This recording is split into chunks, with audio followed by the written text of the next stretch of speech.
All right, Thursday, June 19th meeting of the Water Quality Management Committee will come to order. We have a lengthy agenda tonight.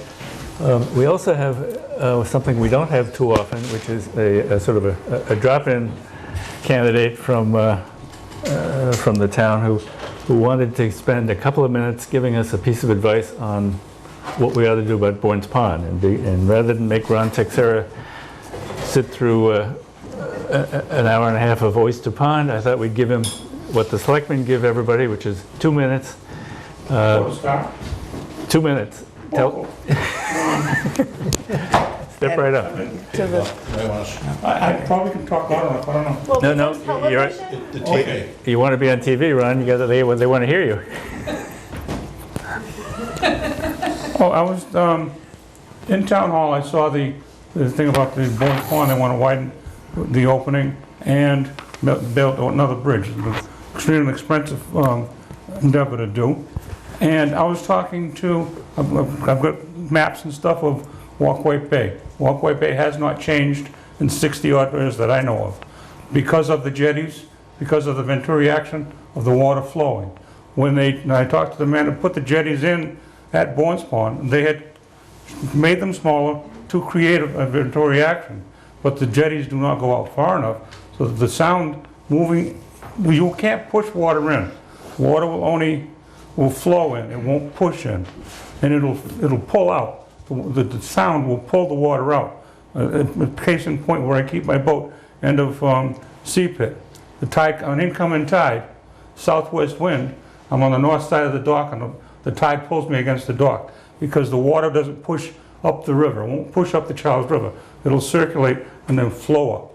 And this is another 1.5 miles upriver. So it's to try to flush the pond with a bigger opening is not going to work. You need to pull the water, what's in there, because the same amount of water is going to go in whether you try to push it in or not. So you can't push the water in, but you can pull it out, and water will flow in a natural flow with the sound running at 2 to 4 miles an hour. There's a lot of action, because I've drifted towards Walkway Bay and away from Walkway Bay, and it takes 3 times as long to get to Walkway Bay on an incoming tide than it does to go away from Walkway Bay to the Red Can on an outgoing tide. So that the tides, the outgoing tide is the one that is the power movement, and the incoming tide is just the power flow.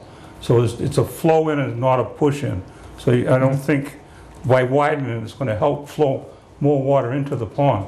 But if we can create a flow out, it's got to be deeper outside. All the sand is piled up. They just dug it last year, and it's created a bigger problem. This flat is deep, is even shallower out front. So we need deep water. We need to pull. You got to get out into the sound so that the water will pull out. I think Little Pond's the same. I've noticed, been watching Great Pond, and there used to be a groin on a hard point inside the channel. You always used to have to take an S-turn. There was plenty of flow. Now the water comes flow straight out, and you don't get the flow. They had to dredge it again this year. So those things, I think, if we go back to history, and we go back to Walkway Bay, it's a perfect example. All the little ponds, they all have S-turns in them, and they all flow out. Most of them had, I could get into freshwater too, because most of them had freshwater feeders. But that's another part of I think they were going to go over something like that with your water and stuff. But I've noticed there's no clams where there's no sweet water, things like that. That's all to do with that part. So, but the flow is what I'm mostly interested in. And the Walkway Bay has a perfect example of flow. Thank you very much. Okay. Ron comes from a distinguished family that has spent more time in these waters than all of us put together. And so he knows what he's talking about. I got nothing to Waste Landing, and I've been going there since I was 4 with my father, bailing the boat up. And I'm 68 now, so I've been there for a while. I guess so. Hey, thank you very much. We appreciate the input, definitely. I'm interested in this one. All right, Oyster Pond alternative analysis.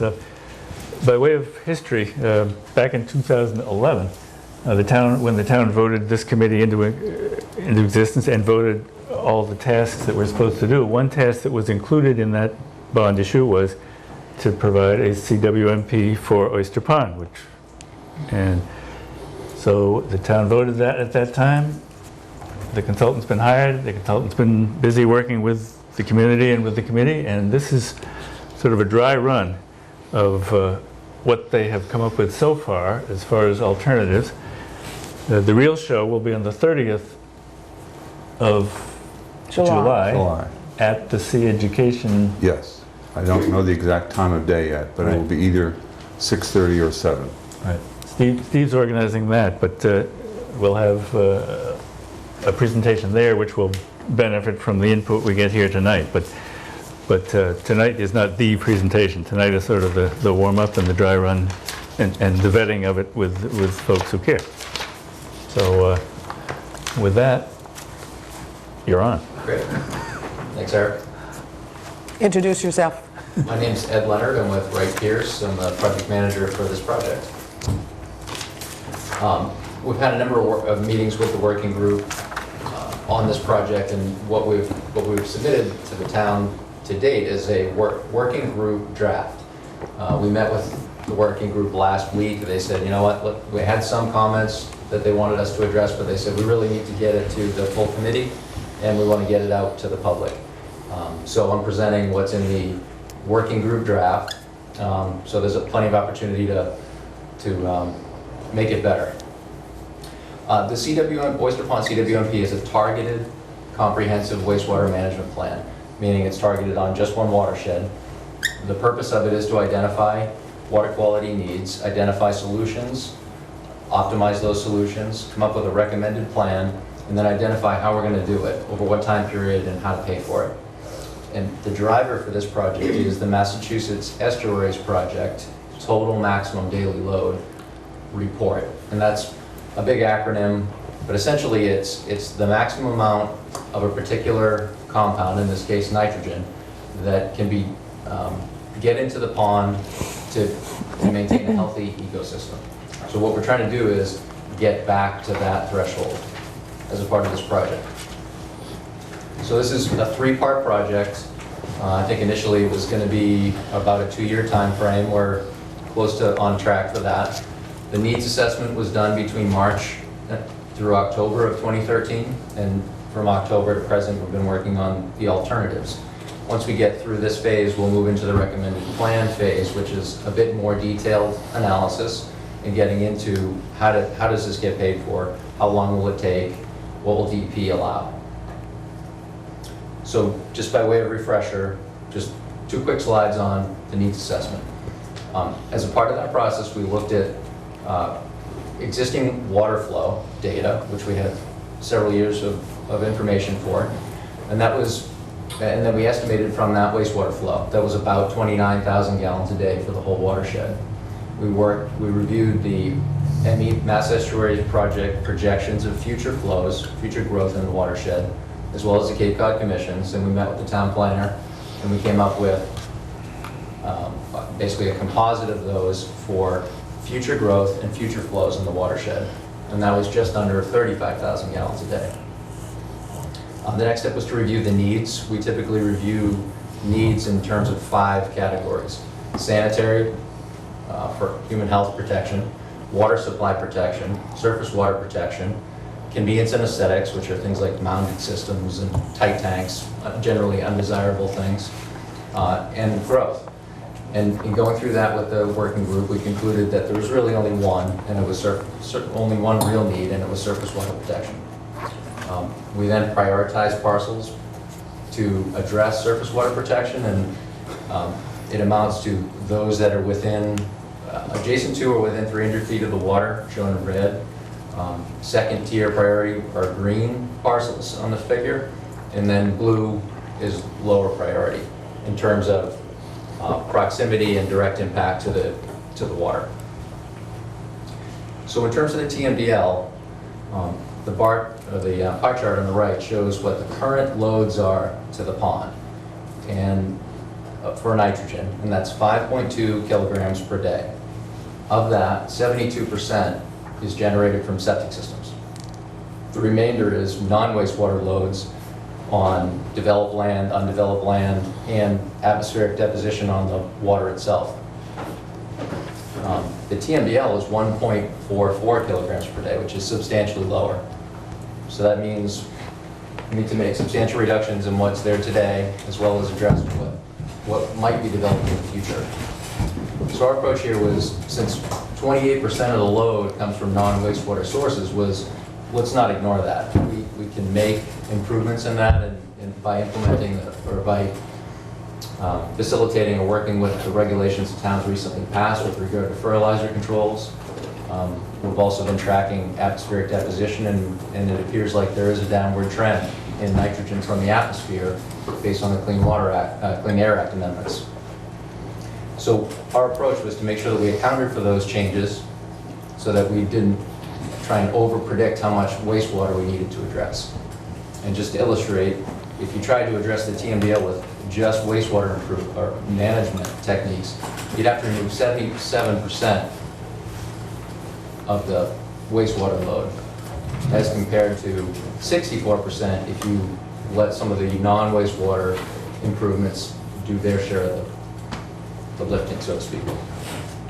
So what we're moving forward with is some moderate control, basically 30% reduction in the non-wastewater loads and 64% reduction in the wastewater loads.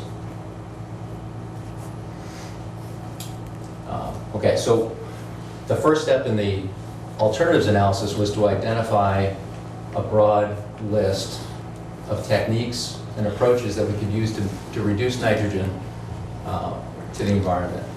We broke those down into things that are non-structural and things that are structural. So non-structural might be things like zoning changes, fertilizer controls, water conservation.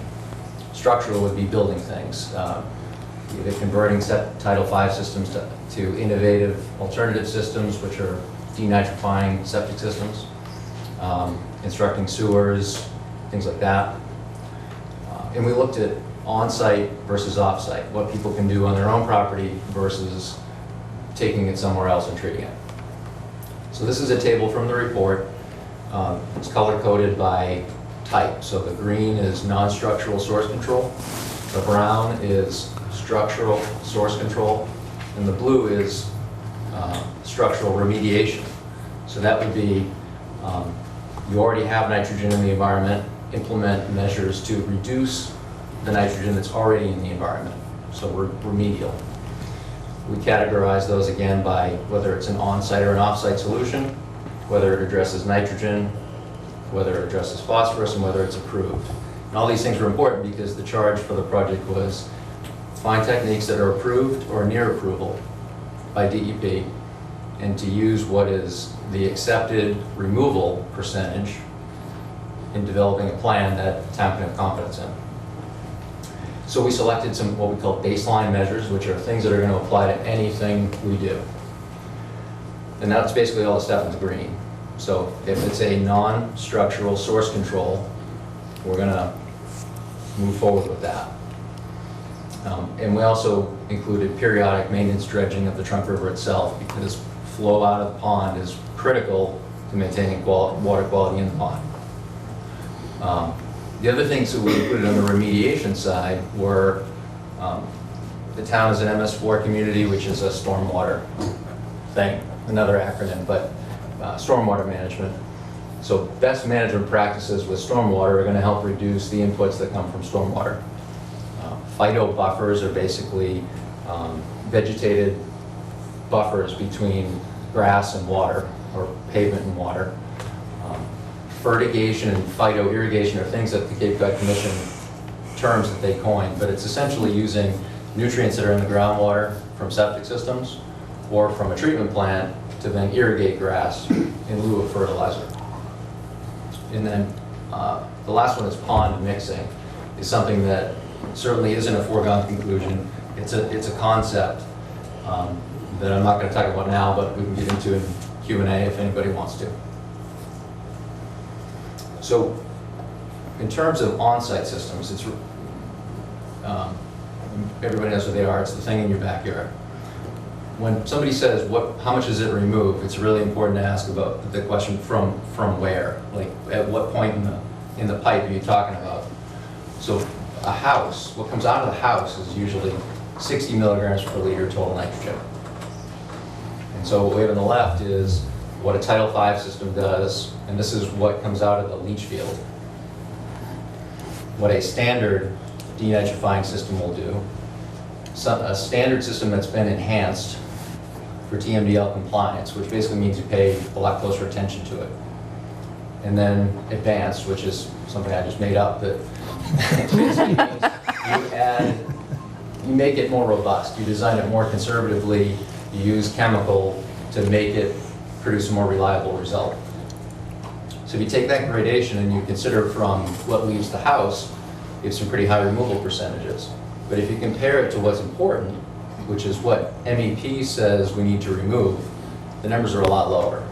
Because you're starting from what's already leaving the leach field.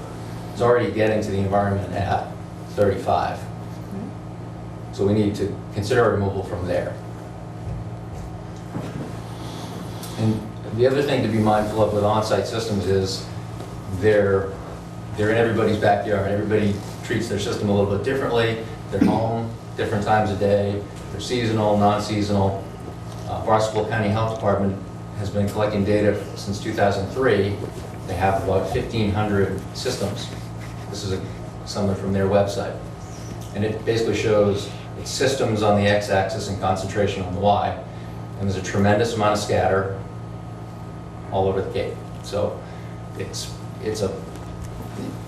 the enhanced practice is basically paying closer attention to how that system works to reduce that broad range down to something that's more predictable, has you more assurance in. So off-site system alternatives were to connect to the existing treatment plant, the town's existing treatment plant off Blacksmith Shop Road. That essentially is taking whatever house uses you connect with a sewer, taking the nitrogen right out of the system, 100% removal. We looked at connecting to the Hui treatment plant, which is a couple thousand feet away in a different watershed. So that's again, 100% removal. And then we looked at a new decentralized plant located somewhere in the watershed that basically would function better than the advanced IA system. This would be 77% removal from an MEP, from the MEP baseline. So in order to have off-site solutions, you have to think about where to put them. We spent a fair amount of time looking at where we could site treatment and disposal systems sized for this watershed near the watershed. So we took a 4,000 foot radius from the centroid of the pond and said anything that's within that or close to that was a candidate.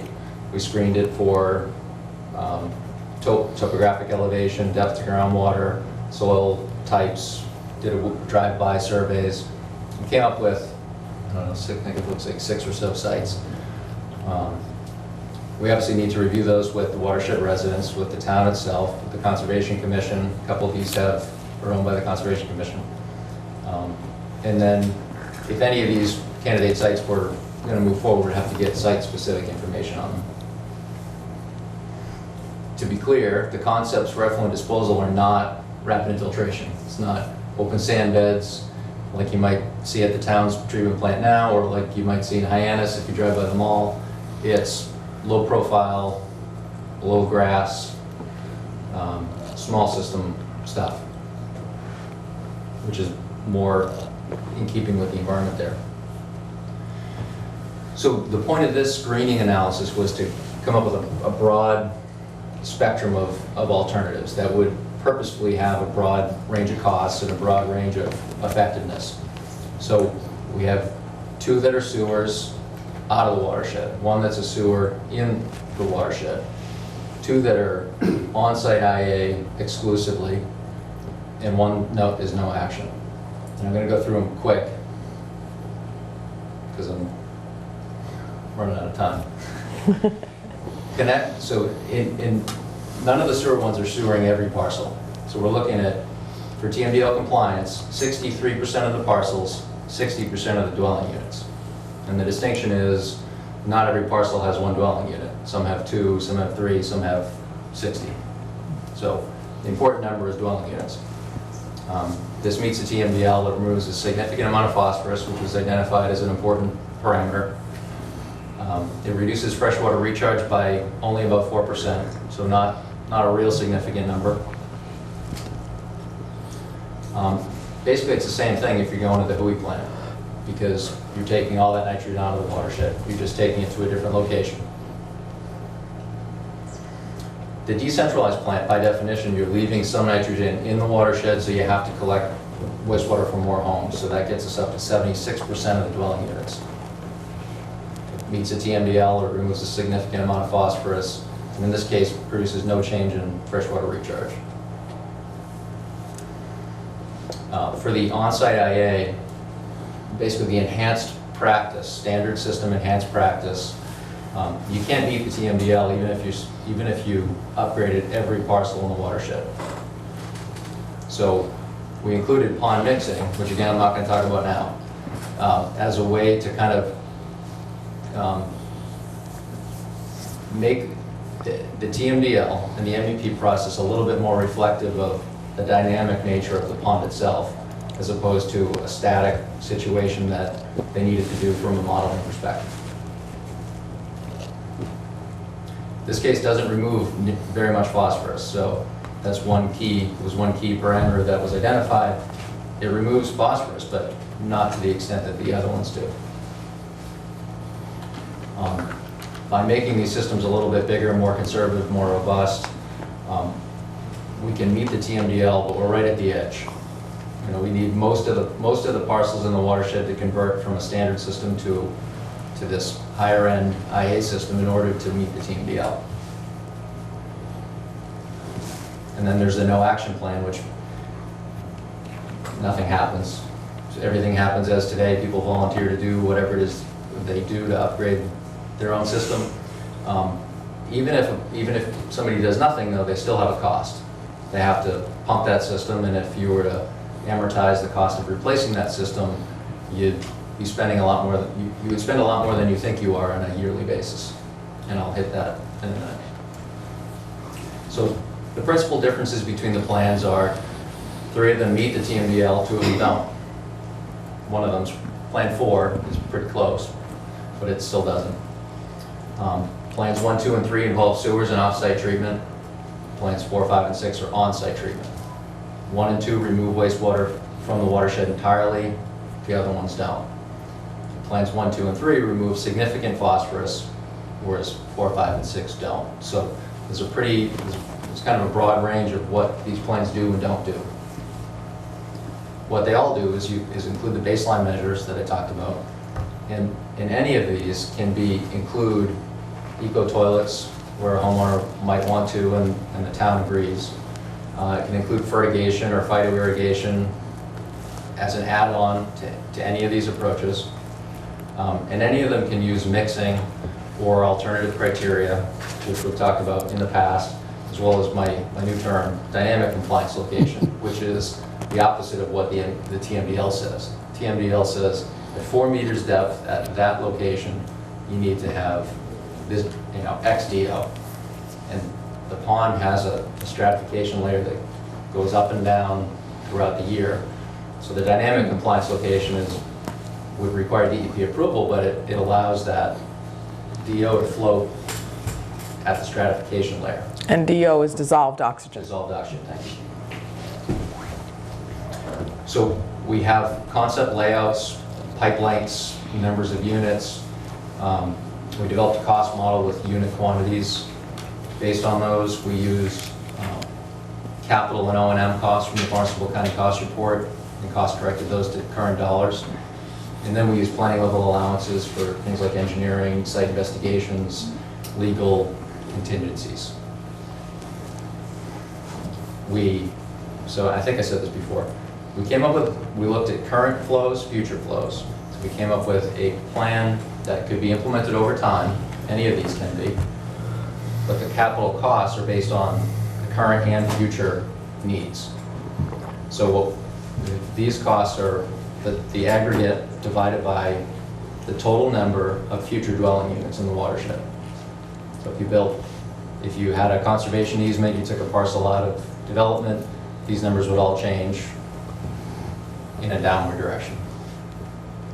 So pretty broad range of costs. We came up with zero to about $15 million from a capital cost perspective. If you divide that by the number of future dwelling units, you get a range of 0 to about $60,000 per dwelling unit. From an annual cost perspective, you get a range of $780, which is the septic system pumped every couple of years and replacing it every 20, to $4,000 a year for an IA system optimized for nitrogen removal. And they have varying cost effectiveness in terms of cost per pound of nitrogen removed. Is that last column annual cost, amortizing the capital and adding in the annual cost column? Or is it just a figure of merit? There's a figure of merit of one of these numbers divided by 243. What is it? I'll look and answer. I think it's capital cost divided by total pounds removed per year, but I'll look. But it doesn't include O&M. It would, let me look. Okay, fair enough. It's a real cost number divided by the actual amount of pounds we're projecting to remove. Right. But I'll okay. look to tell you which one. It's applied equally to all of them. So, this is it. We're done. The next steps are get feedback from you guys on this, meet with the watershed residents at the end of July, get feedback from them, reconvene with the working group to take these 6 options and maybe mix them all up. Maybe pick 2, whatever 2 you want, or come up with 2 different ones that are some combination of all of these. Doesn't really matter to us. It's what questions do you want to answer?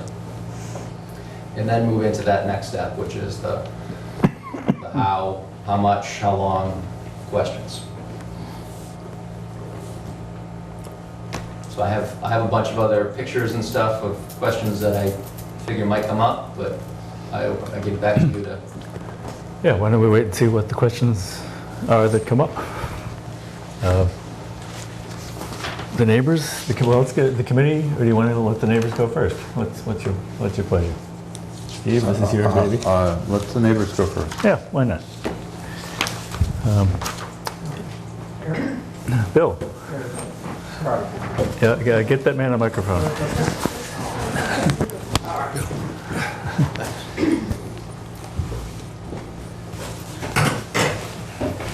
I took the lightest chair.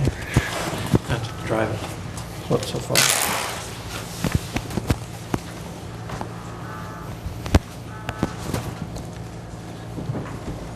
Can you hear it fine? Okay, thank you. This is just for here. Many of you, I'm here representing Oyster Pond Environmental Trust. And for many years, we have studied the pond and moved toward trying to rectify matters on the pond itself in an active way, more than just complaining to people. And the committee, we really appreciate your consideration of Oyster Pond. And we also appreciate your needs evaluation, very well done, we felt initially. When you're moving to alternatives now, you're moving the way that I have seen before when I work with EPA in Region 5, and that is collection systems for the entire pond area, and looking at the capital costs associated with that. We wish to have a modification of that, a very important request. We're in the process of going forward with purchasing 22 acres now that represents the opposite side of the condo units. And when we combine it with our existing 7.5 acres and with the Spore Gardens, it would mean 34 acres will be put into protection that is not going to be developable in the future. And I understand when you were doing your original evaluation, you of course didn't calculate that because it didn't exist at that time. It now exists, and we would like to have it taken into effect with regard to nitrogen credits. When we were recently talking, I was recently talking at the Land Trust with Neswicki for the Cape Cod Commission.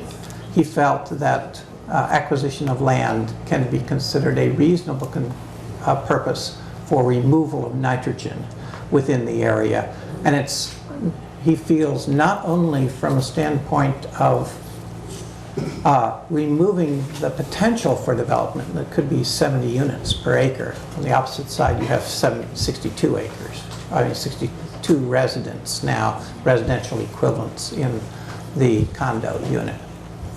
But also the fact that they're finding that nitrogen is removed by the vegetation.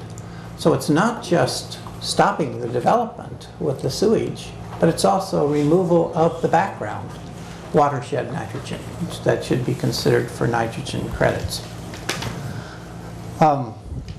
The second aspect, though, when you're talking about rearranging these different alternatives, we'd like to have you look a little bit more at 2 and 4.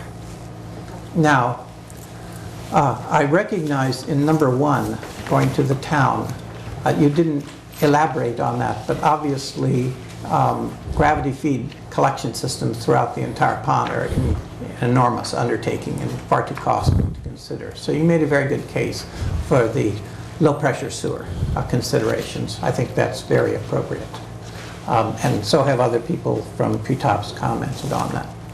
But what we'd like to have you consider, because when you subtract the nitrogen loading credit that we get for buying the land in the watershed, we actually lower the wastewater needs removal for the TMDL. TMDL is still there, but what it does is it lowers that because you don't have that growth to 50%, around 50% instead of 65%. You meant 64 here for removal. So it affects the wastewater load. It also, when we look in detail at the condo unit and its outflow, and I've got the historical documentation, which I'd be glad to share with you, and Oyster Pond would like to Oyster Pond Environmental Trust would like to sit down with you sometime between now and the residential meeting in July 30th and go through this. But the actual flow is at the condo unit is only presently 4,739 gallons per day in your most recent report. It has dropped from some estimates we had way back when of about 10,000 gallons per day, which means that if you take it times even 2.5 at the present time, you're at about 12,000 gallons per day in terms of total flow. Now, why is it worthwhile talking about this detail? That's because in discussing with the designer for the WHOI system, I want to make it very clear, and we have said time and time again with OPET, we consider the most important consideration to move the wastewater from the condo in a collection system out of the watershed area. That's highest priority if it can be done by a variety of means and locations, which you have suggested. If you go to WHOI at the present time, it has capacity to 15,000 gallons. So you could combine it with Woods Hole Research and have 2 units so that you could call it a community system. And you could go there, whereas right now, that would be within their existing capacity. There would have to be, obviously, arrangements for enhancements so they don't lose that capacity for building on their own property. Obviously, that would be a constraint. Clearly, they would have. But I think if you're talking about having to receive 7,000 gallons per day with a design capacity for 12 to 13, it's a different situation than having to receive the 35,000 gallons per day situation. The second one is that by purchasing the land and by the outside flow with a design capacity for the 12,000 being removed from the area, we feel that you can readily meet easily the TMDL with the INA systems on the remaining septic systems. And your capital cost appreciation for individual holders, if that is placed on the basis of a requirement for having not a Title V system, but an advanced INA system at that time for re-permitting, at any time for the structure, which would be then issued by the building department. Your capital cost in terms of, to the town, in terms of the time becomes much smaller and can be spread over a period of 30 years, for instance. You've got about a 30% change in terms of permits every 10 years from what we can see at the current study. You mean building permits, not Title V permits? Building permits, Yeah, yes, yeah. Meaning Anytime there's a that building permit change. instead of allowing Title V, and we've been trying to go to everyone as they've built along Oyster Pond, and most, including our president, John Dowling, has put in advanced treatment on their systems. So that's denitrification on their current system. And you could say, okay, well, some of the houses are pretty expensive. They're over $1 million, between $1 million and $2 million. Going to people and asking for that has been a significant motivator to get that done, because they want to see the best quality of water in the pond too. Now, a couple of other minor matters. Your Plot C, that's actually what we're attempting to buy at the present time from Hui. So we talked with Steve about that before. We would like to have you withdraw that consideration. Now, we're still saying at this time we keep the Zinn Park as a consideration. It is in the watershed, and it's a much less desirable alternative than we talked. We would like to see the wastewater go out. If the wastewater goes out from the condo units, you have a net benefit in phosphorus, because that's the upper cove area that we have most constricted right now on the nitrogen than the surrounding areas. So it has a benefit for phosphorus removal that we're putting in, because it's a collection system, not the INA home system, which you pointed out wouldn't be. You'd still have migration of phosphorus. Slow, but you would still have that. We've given you a number of letters on comments. We're not entirely happy about the consideration for the floating mixers. I have some experience associated with it, so I know advantages and disadvantages. It clearly can affect oxygen requirement, and you're putting it in there because it's been defined as oxygen level under the Sentinel consideration. But we feel that's cosmetic. We would like to see the nutrients reduced in the area to try and go at the actual source instead of the symptoms in this particular case. So you'll see some comments on our letter. On the low pressure sewer systems, I actually did do a layout once before for gravity feed system for the condo unit. Yes, no question, the boulders and everything else make it very difficult there. And we agree with you that the low pressure sewer, but you should talk with people there to make them fully aware that on a low pressure sewer, when the electricity goes off, nothing moves. Basically, you can't use the system. Now, you may be able to there because they have large storage areas with their existing system, so that may be possible for you to adapt the low pressure sewer into the storage capacity for the individual units now and have some relief for a certain period of time, but that's up to you on review of systems. There clearly should not be any consideration for an intercept trench or a barrier system associated with the condo units. Again, the boulders are just incredible in that particular area, and to say you're going to dig down and go 20 feet below water table and remove all those boulders to get a barrier system within that area. That's not in there now. It's not, it's out. We've rejected PRBs. Okay, great, all right. Another important aspect is that we also feel that the removal in that particular area where the condo units are, it's a rapid flow region right at the top of the headwaters. We measured the velocity at over 1 foot per day of groundwater coming in at the same area that with septic leachate detector, so we can detect very large plumes coming in. There has been some measurement already of pharmaceuticals that are present in the Northern Cove area.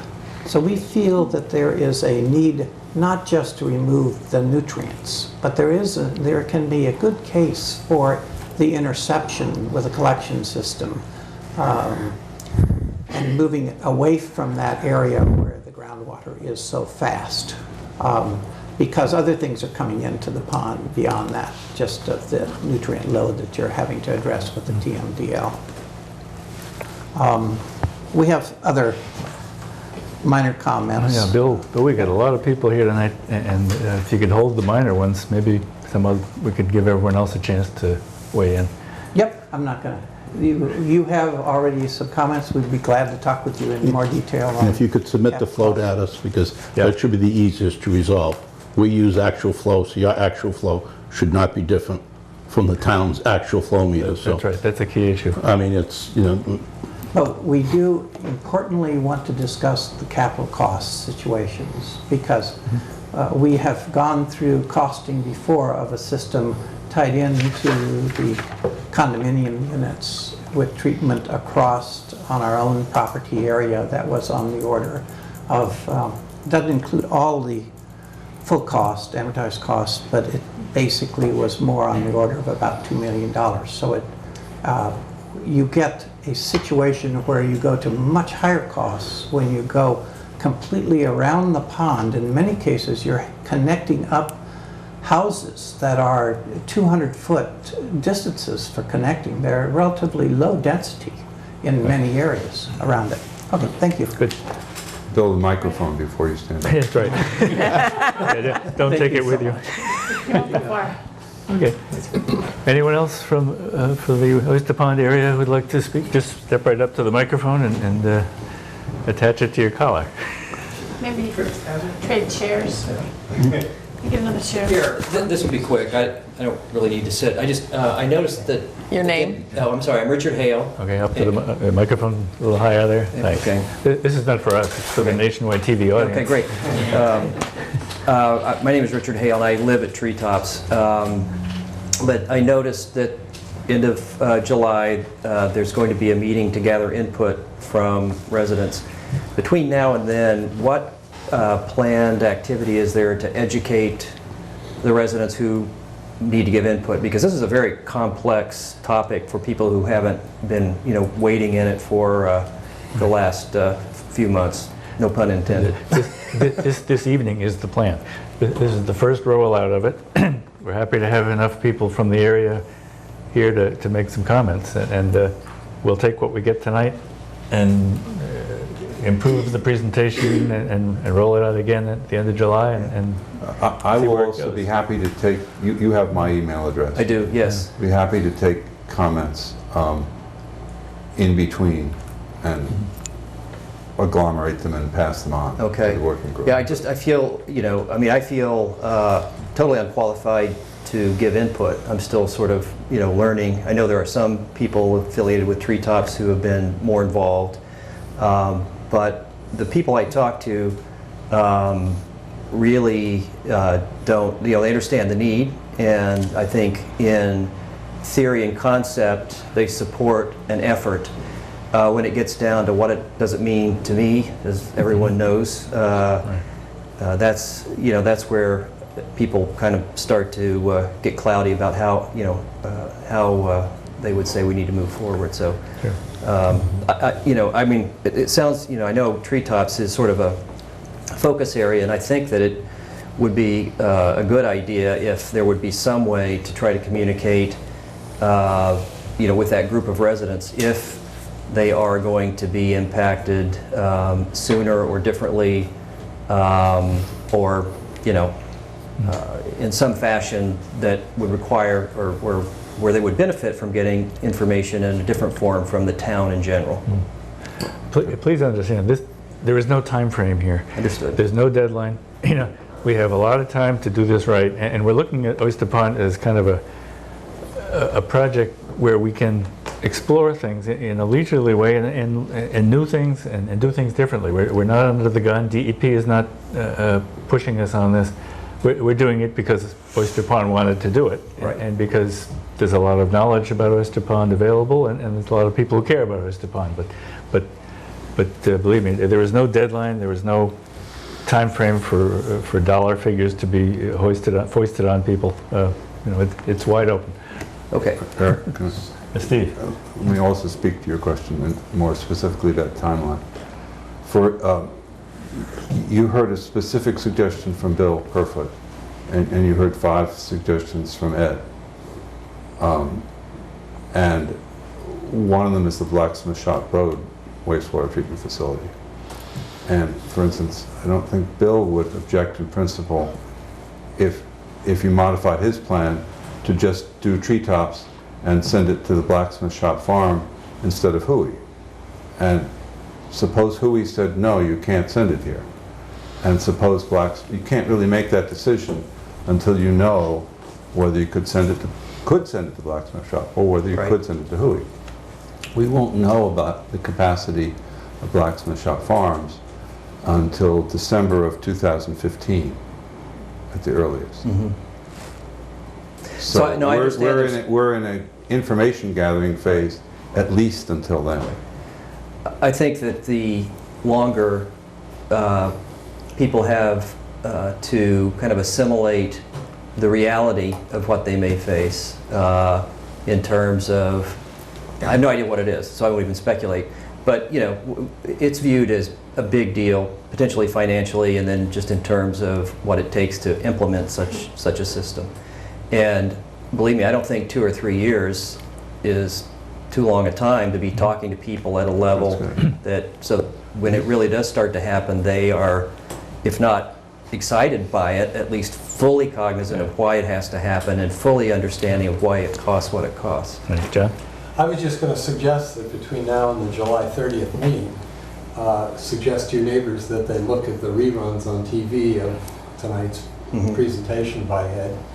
And also, all of the documents are available on our website, so people can go on the website and look. So if they want to do a little homework before that meeting on the 30th, there's... Yeah, we have attempted to circulate the links so people can look at the documents, but I do think, the documents are not that difficult to understand, but they don't really, they don't really educate people, I don't think. You need somebody who can... Right, they don't explain themselves by any means. You need someone to walk you through it. But anyway, that's my point, and it sounds like you folks are cognizant of the need to do this. I would be happy to come to a treetops meeting. Yeah, we might, we might want to do that. I mean, we have an annual meeting in August. I'm not sure that's the right forum for it, but we can talk about if you want to, you were hoping before the July 30th meeting. If you want to set one up, let me know. Yeah, that would be ideal if there seems to be interest. Now, if there, people are still like,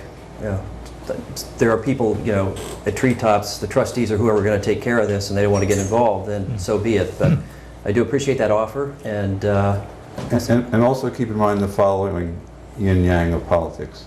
If we don't scare you at all, you don't do anything and you don't become involved. If we scare you too much, you panic. So it's a fine line we have to do. I worked in marketing. There's similar thing where you want to scare people into action, but not scare them into inaction. Right. And at this point, we're really interested in just scaring them into being interested and paying That's- attention. It's a very long planning process. It's several years to really get to a meaningful decision. But it's really important to have an educated populace and an educated neighborhood. And tonight really is the first serious kickoff on that. So I often think of it's like throwing a rock into a pond, and it begins to ripple out. And each person who's here tonight talks to some other people. But we have a big learning curve ahead of us. Great. Thank you. I think it's important to understand, we don't have infinity. This town has wrestled with sewer since 1910. We were a raw discharge until 1980. This last effort took 7 years of what we consider intensive output, and people still don't know because you never can do enough information. In 2 years from now, things change. The one thing we do have is a contractual obligation to wrap this up, or we're going to have to spend more money for the consultant. I think it's important to wrap something up, even if we know we're going to put it on the shelf for a while, because then we can pick it up. No one thinks going to Blacksmith Shop Road is reasonable today. It could be 5 years from now, maybe not. But you cannot stop and wait for the silver bullet.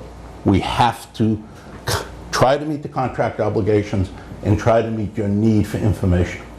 I mean, the town may never fund this, no matter, even if we came to an agreement. I'm a beginner. Would you mind clarifying for me? Could you Okay, identify? stand up, identify yourself, and put the microphone on, please. I just wanted to know, I'm Andrea Walters. I'm a summer resident on Oyster Pond Road. Great. Could you clarify for me what nitrogen removal is? Is it the same as wastewater? You're talking gallons. All wastewater is not created equal. If we can get rid of gray water, can we solve some of these issues? Can you explain what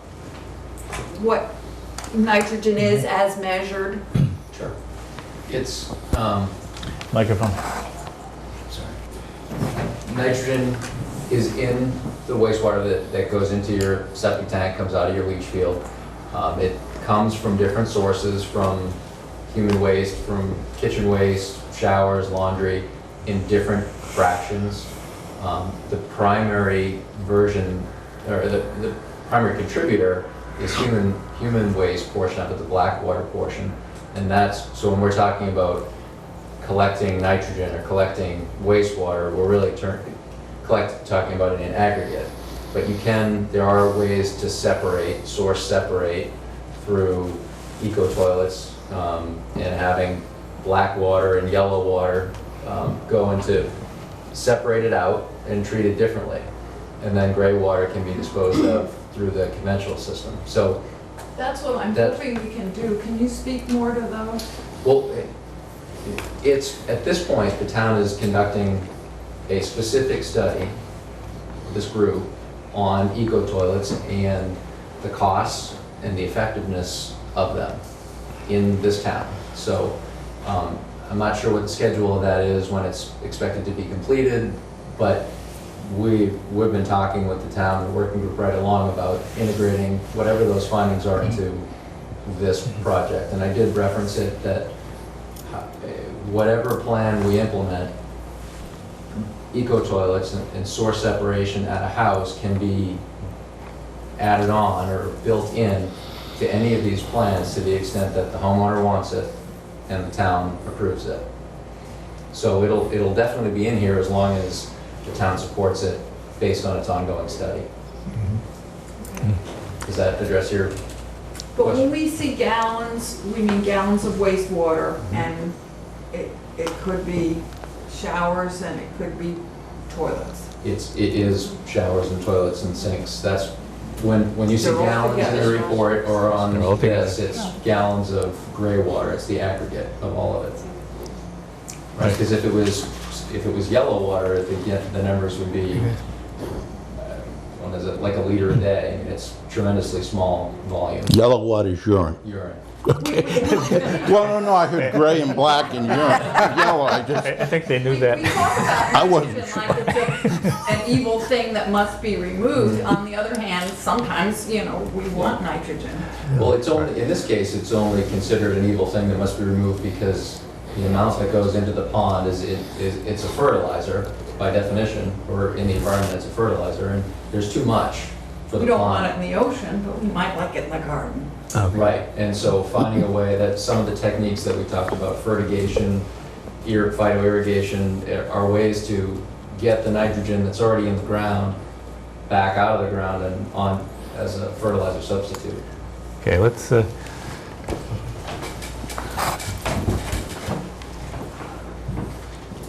BYOC.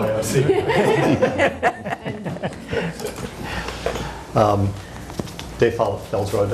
First of all, let me commend the committee, and the report I thought was very detailed and very interesting to read through. Couple of specific comments. First of all, with regards to IA systems, I'm on Oyster Pond, obviously, and we looked, when we rebuilt the house, we looked very carefully into IA systems. We are not permanent residents. We were in for a while, we're out for a while, and being the nerd that I am, I actually went and did the calculations looking at bacterial growth rates and feeding and so on and so forth. And the calculations under the sort of sporadic occupation indicate that the system would work horribly. Because the reproduction rates are low in anaerobic bacteria and there's not a constant food source was the basic problem when you do the calculations. Mm-hmm. And so we had been very excited about putting one of these systems in, and then we opted not to. As it turns out, when I brought the data back to several of the potential suppliers, when you confront them with the data, they say, in fact, it is counterproductive to put that system in that kind of an occupancy. So these are not, the IA systems are not, in a place like where you have a predictable constant flow, they can work very, very effectively. Potentially treetops where you have an average population and there's a continuous feeding cycle going on.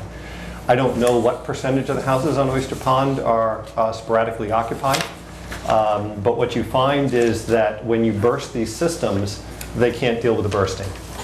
And so I recognize that it's in here as one of your options, but I wonder about the underlying assumption in terms of the feeding of these systems and the ability for them to actually be effective in the real world conditions that a number of these houses are in. So I wanted to raise that. Is this consistent? You're the expert on that. No, it's an excellent point. I mean, that is true, and that's the graph that I showed with all the whisker plots. That's why. That's why. Yeah. Mm-hmm. So it's at the time that I brought this to the Conservation Commission in town, I was unable to explain that to them, but in fact this is a reality of these systems, and that's why we opted not to put one in our particular at our particular site. Yeah. So what did you put in?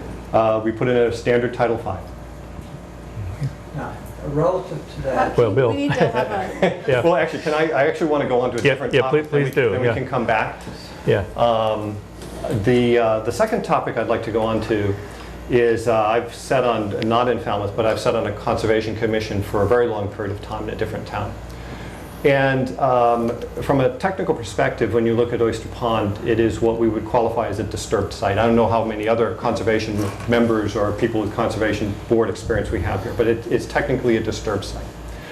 And the reason it's technically a disturbed site is because as soon as the railroad went through in 1920 or whatever it was, it changed the dynamics of the barrier. Mm-hmm. Okay. And when you change the dynamics of the barrier, it means you're changing the natural flushing rates and variation in flushing rates and so forth that occur within a body of water like this.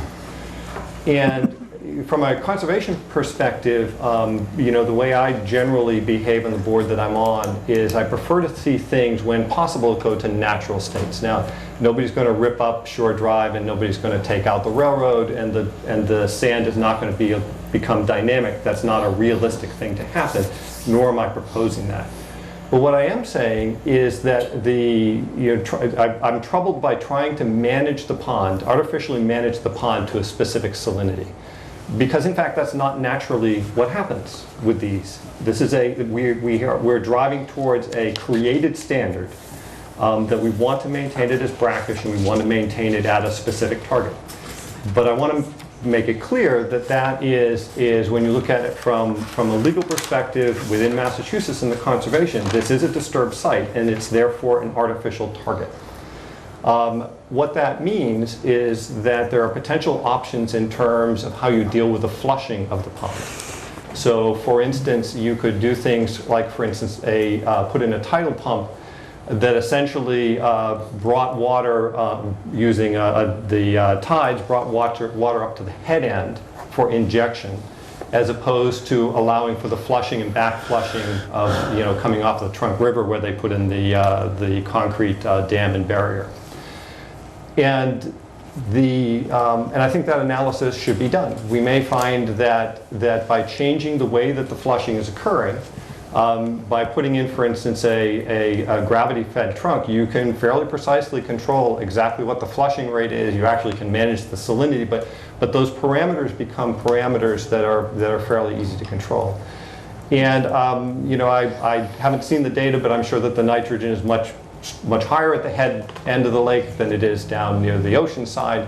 This becomes a mechanism for balancing it. There, of course, is, as we all know, stratification in the lake. There is an anoxic region when you get down not particularly far.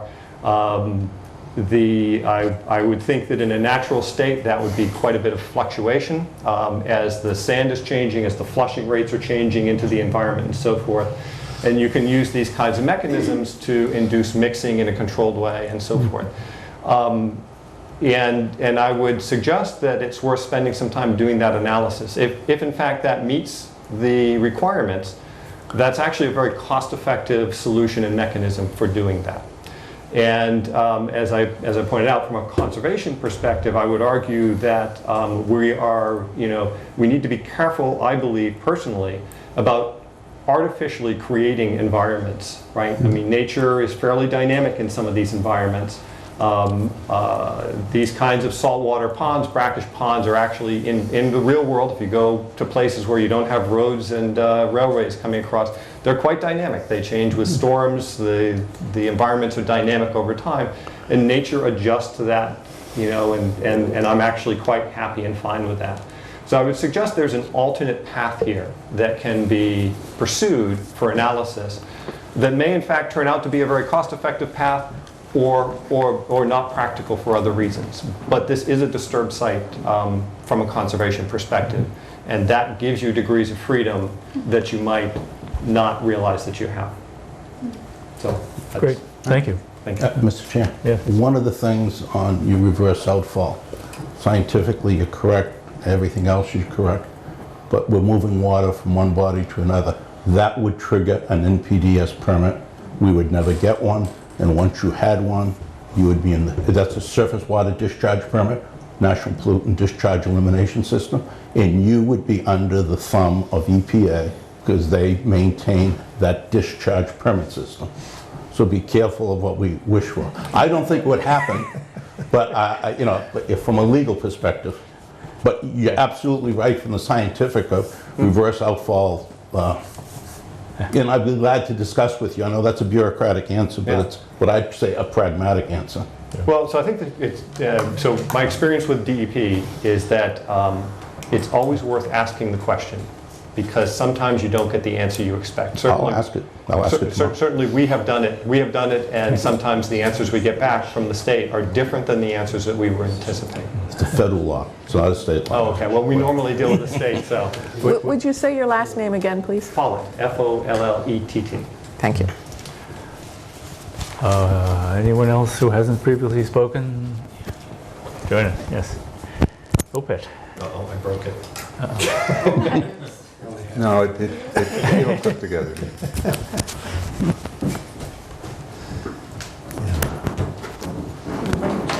Yeah, it turned out to hit anybody. Hi, Wendy Bissler, Executive Director of OPET. Just some things I'd like to address. One, you were talking about the need for education. Our website actually has a lot of information about nitrogen, why it's important, why we need to take it up, why there's too much in the pond, what kind of impacts it has, and why we need to take care of it. So I would refer everybody to our website, which is just opet.org. As to Mr. Follett's thing, I don't know how long you've lived on the pond, but I don't know if you realize we kind of had the situation where we did have more nitrogen in the pond, and there was a big problem with it. Anyhow, I don't know if you've ever read the book that OPET has published. I've read it. Yeah. Absolutely. Okay, because there's a lot of good information in there about the whole I'm well environment. aware of it. Okay. So I would refer you to that. He's and read to it. the board. He's read it. I don't think he needs Moving to on. be referred. I've also done the calculations. Yeah. But then how can we miss the fact that salt water was let into it at a very high rate, and it resulted in killing off most of the fish that were in the pond? So opening it up to nitrogen at this time would have been disastrous to the pond. And that is in the latter part of the book. So This is not a, Yeah, we're not, I'm sorry. yeah, this is We encourage you to talk to each other. a great debate to have, but not Yeah. here. Sorry. All right, yeah. That was your- quite your- a problem. Your other points? Yes, the culvert, when it was 3 times larger, the original culvert let in more salt water into the system, and the pond basically crashed. We had a big problem. A lot of white Okay. perch died. Okay, that There can was be complete turnover. So explored further off Yeah. site. I just want to go back to the thing about the pond mixers too. I know we've talked about this. There is a concern about that, because to me, if you feel like you're dealing with symptoms of the problem, you're not taking care of the cause. And as you may know, the pond under the 2012 Mass Water Quality Assessment Report is listed as impaired for fish and other aquatic life due to the low dissolved oxygen levels and also the severely degraded estuarine bioassessments. Basically, the benthic layer is really in bad shape. And so I think if you have those mixers, I don't see how you can take care of the entire ecosystem of the pond. It may work well in those stations where those mixers are, but I don't think you're taking care of the entire pond environment. Since you haven't yet, why don't you give us a quick briefing on the mixing It's not a proposal? on this. First, it wouldn't be in lieu of source control. It would be in addition to. Okay. Could you tell the rest of us what pond mixing is? Yep. So the picture on the upper right is Santuit Pond in Mashpee. They have 3 or 4 of these sitting on them. This is from one of the parking lots. They're pretty low profile. There's a diagram on the lower left. This device is basically a propeller pump that's mounted horizontally at the surface. It's got a tube that goes down to whatever depth you want, and it has an intake at whatever depth you want to set it at. It pulls water from about 1 meter above and below, pulls it radially inward to it, pumps it up, and disperses of it radially outward. So it's pulling, and we've had lots of discussions about how can this be stronger than the wind, and I guess I can't debate that, but the bottom, the 4-meter depth is much narrower than the surface. So you're pulling a narrow band off the bottom, bringing it to the top to be warmed up and get interaction with the atmosphere, get oxygen, dissolved oxygen added to it, and then it spreads out and sinks.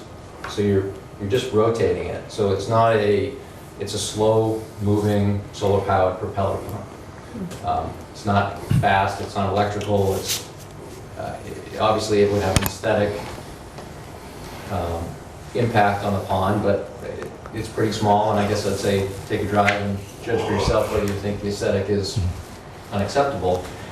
The point of it is to address the dynamic compliance thing.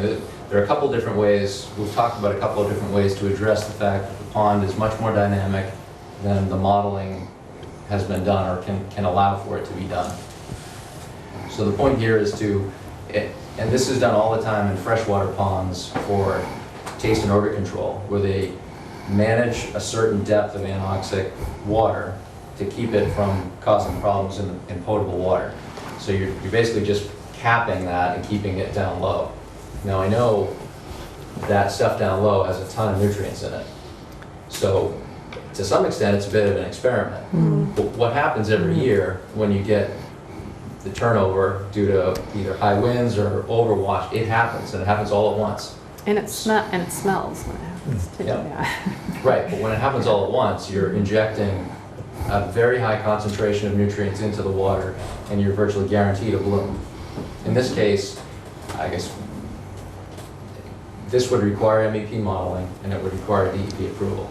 And it doesn't, in and of itself, solve the problem. It wouldn't be instead of source control, it would be with source control.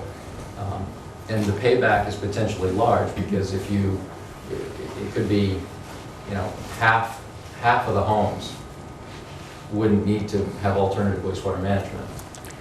Can I just add, just to connect the dots a little bit? The idea is the TMDL for nitrogen is linked to the actual concentration of dissolved oxygen. Right, yes. And so really, by increasing the concentration of dissolved oxygen, you are reducing, from a regulatory perspective, the amount of nitrogen, not that you're not removing nitrogen. And so it's really a question of, when you're removing nutrients, this issue of, is the model giving you too much? And that's what really Ed is trying to say, is that the model picked the lowest dissolved oxygen number and then said, well, you have to remove this large quantity of nitrogen because sometimes the dissolved oxygen is at 2, you know. Right. And what Ed is trying to say is that either you could look at what that real fluctuation is from data that you have, that it's more like 3 or 4, that would by itself change the actual mass of nitrogen that needed to be removed. Or you would do something proactive like this to up that nitrogen, the dissolved oxygen concentration. Right. And that's really the link. It's not because we're trying to do less, we're trying to do the right amount. Right. Okay, not to debate this, but you have some points you wanted to make.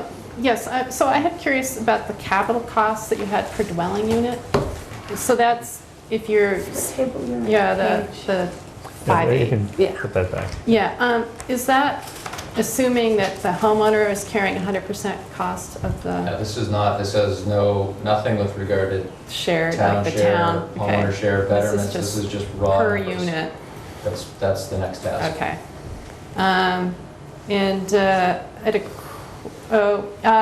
You mentioned getting the MEP data. Last time we met here, you talked about maybe we get a Christmas gift with the MEP data. It's not in yet. Close. Christmas is still coming. Okay, Christmas in July, maybe. Christmas in July. We have that contract. We do, we have the contract. Oh, you do? Oh, yes. It's okay. And we did get half the data, so it's not like, We just didn't get Oyster Pond yet. Oh, okay. and 2 other Right. ones, so it's, Yeah, yeah. we got Okay, we got 3 ponds are waiting for. Okay, more. great. And you mentioned having the SON, I don't know how you pronounce that, at OP3. I think that that would be such a fantastic thing to have. And is there anything OPAC can do to try to help this to happen? Well, that was, Pay for it. If you're getting a little bit more than you need for the land. yeah, I think that I bring this up only as a segue to answer your question. Is the mixer, you wouldn't want to do it without data.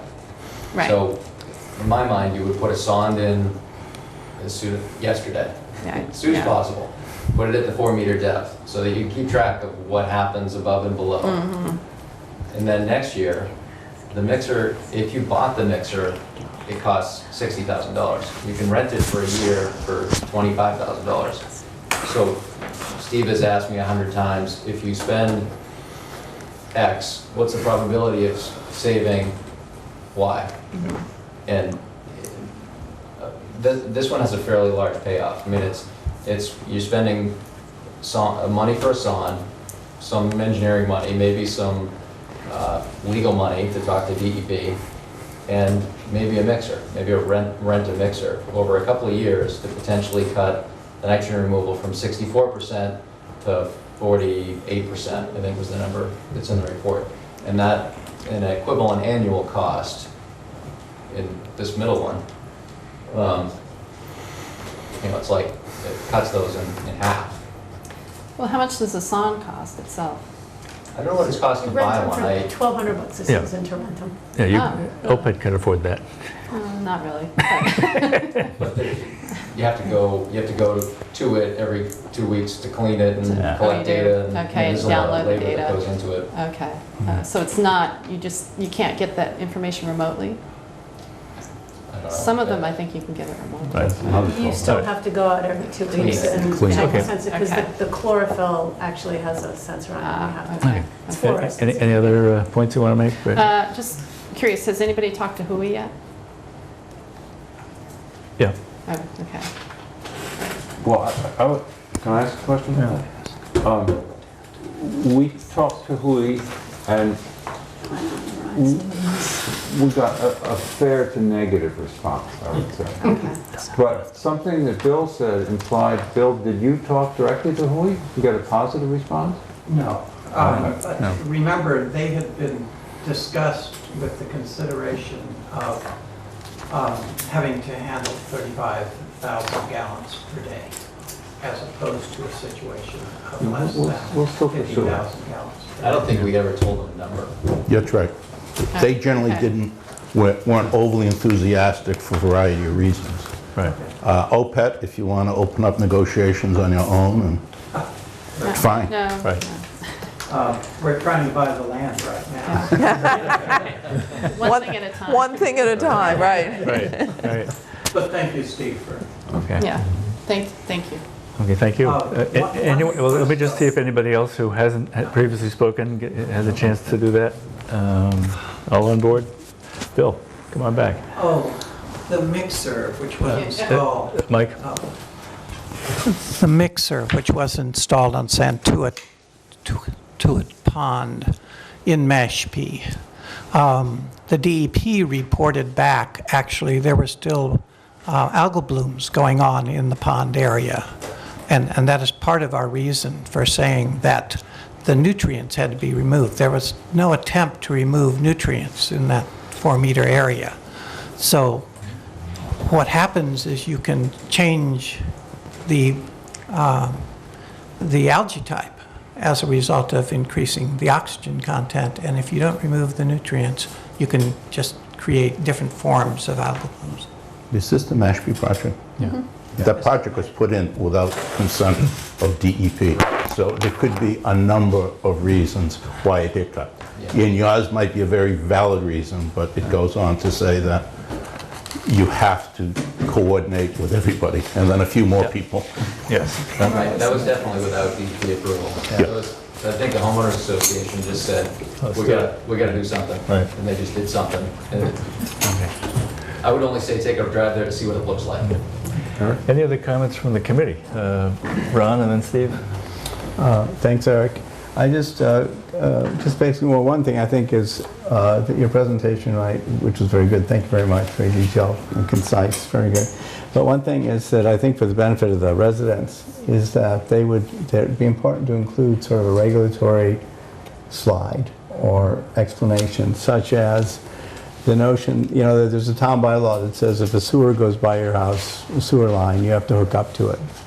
And people should know that. So as you start thinking about alternatives, for individual households and things like this would need to be factored in. There could be special legislation that could change that requirement. But as you look at different elements, and I think that an important dimension to look at that we're beginning to look at, especially with the time frame we're in right now, which is not very tight, is that with the Eco Toilet program, that especially urine diverting toilets, if we can get some that are designed right for U.S. houses, could make a huge difference, because possibly 50% to 70% of the nitrogen that leaves the home could be captured in a relatively simple way and recycled. But these are the types of things that are coming in the future. And I think that is one thing. But I think we already came up with one dimension. You talked about dredging of Trunk River.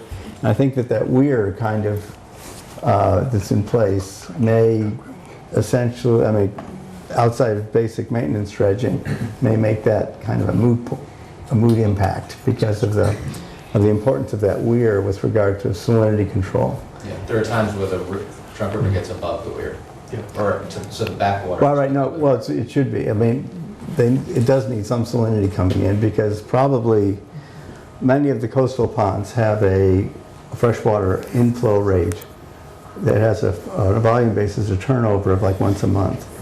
So you have lots of change. I don't know what oyster pond, I haven't seen the calculations for the freshwater coming in from the various sources, but there's like, could be once a month. But you do need those spring tides to give it that kind of touch of salt to the bouillabaisse kind of thing, or the recipe there.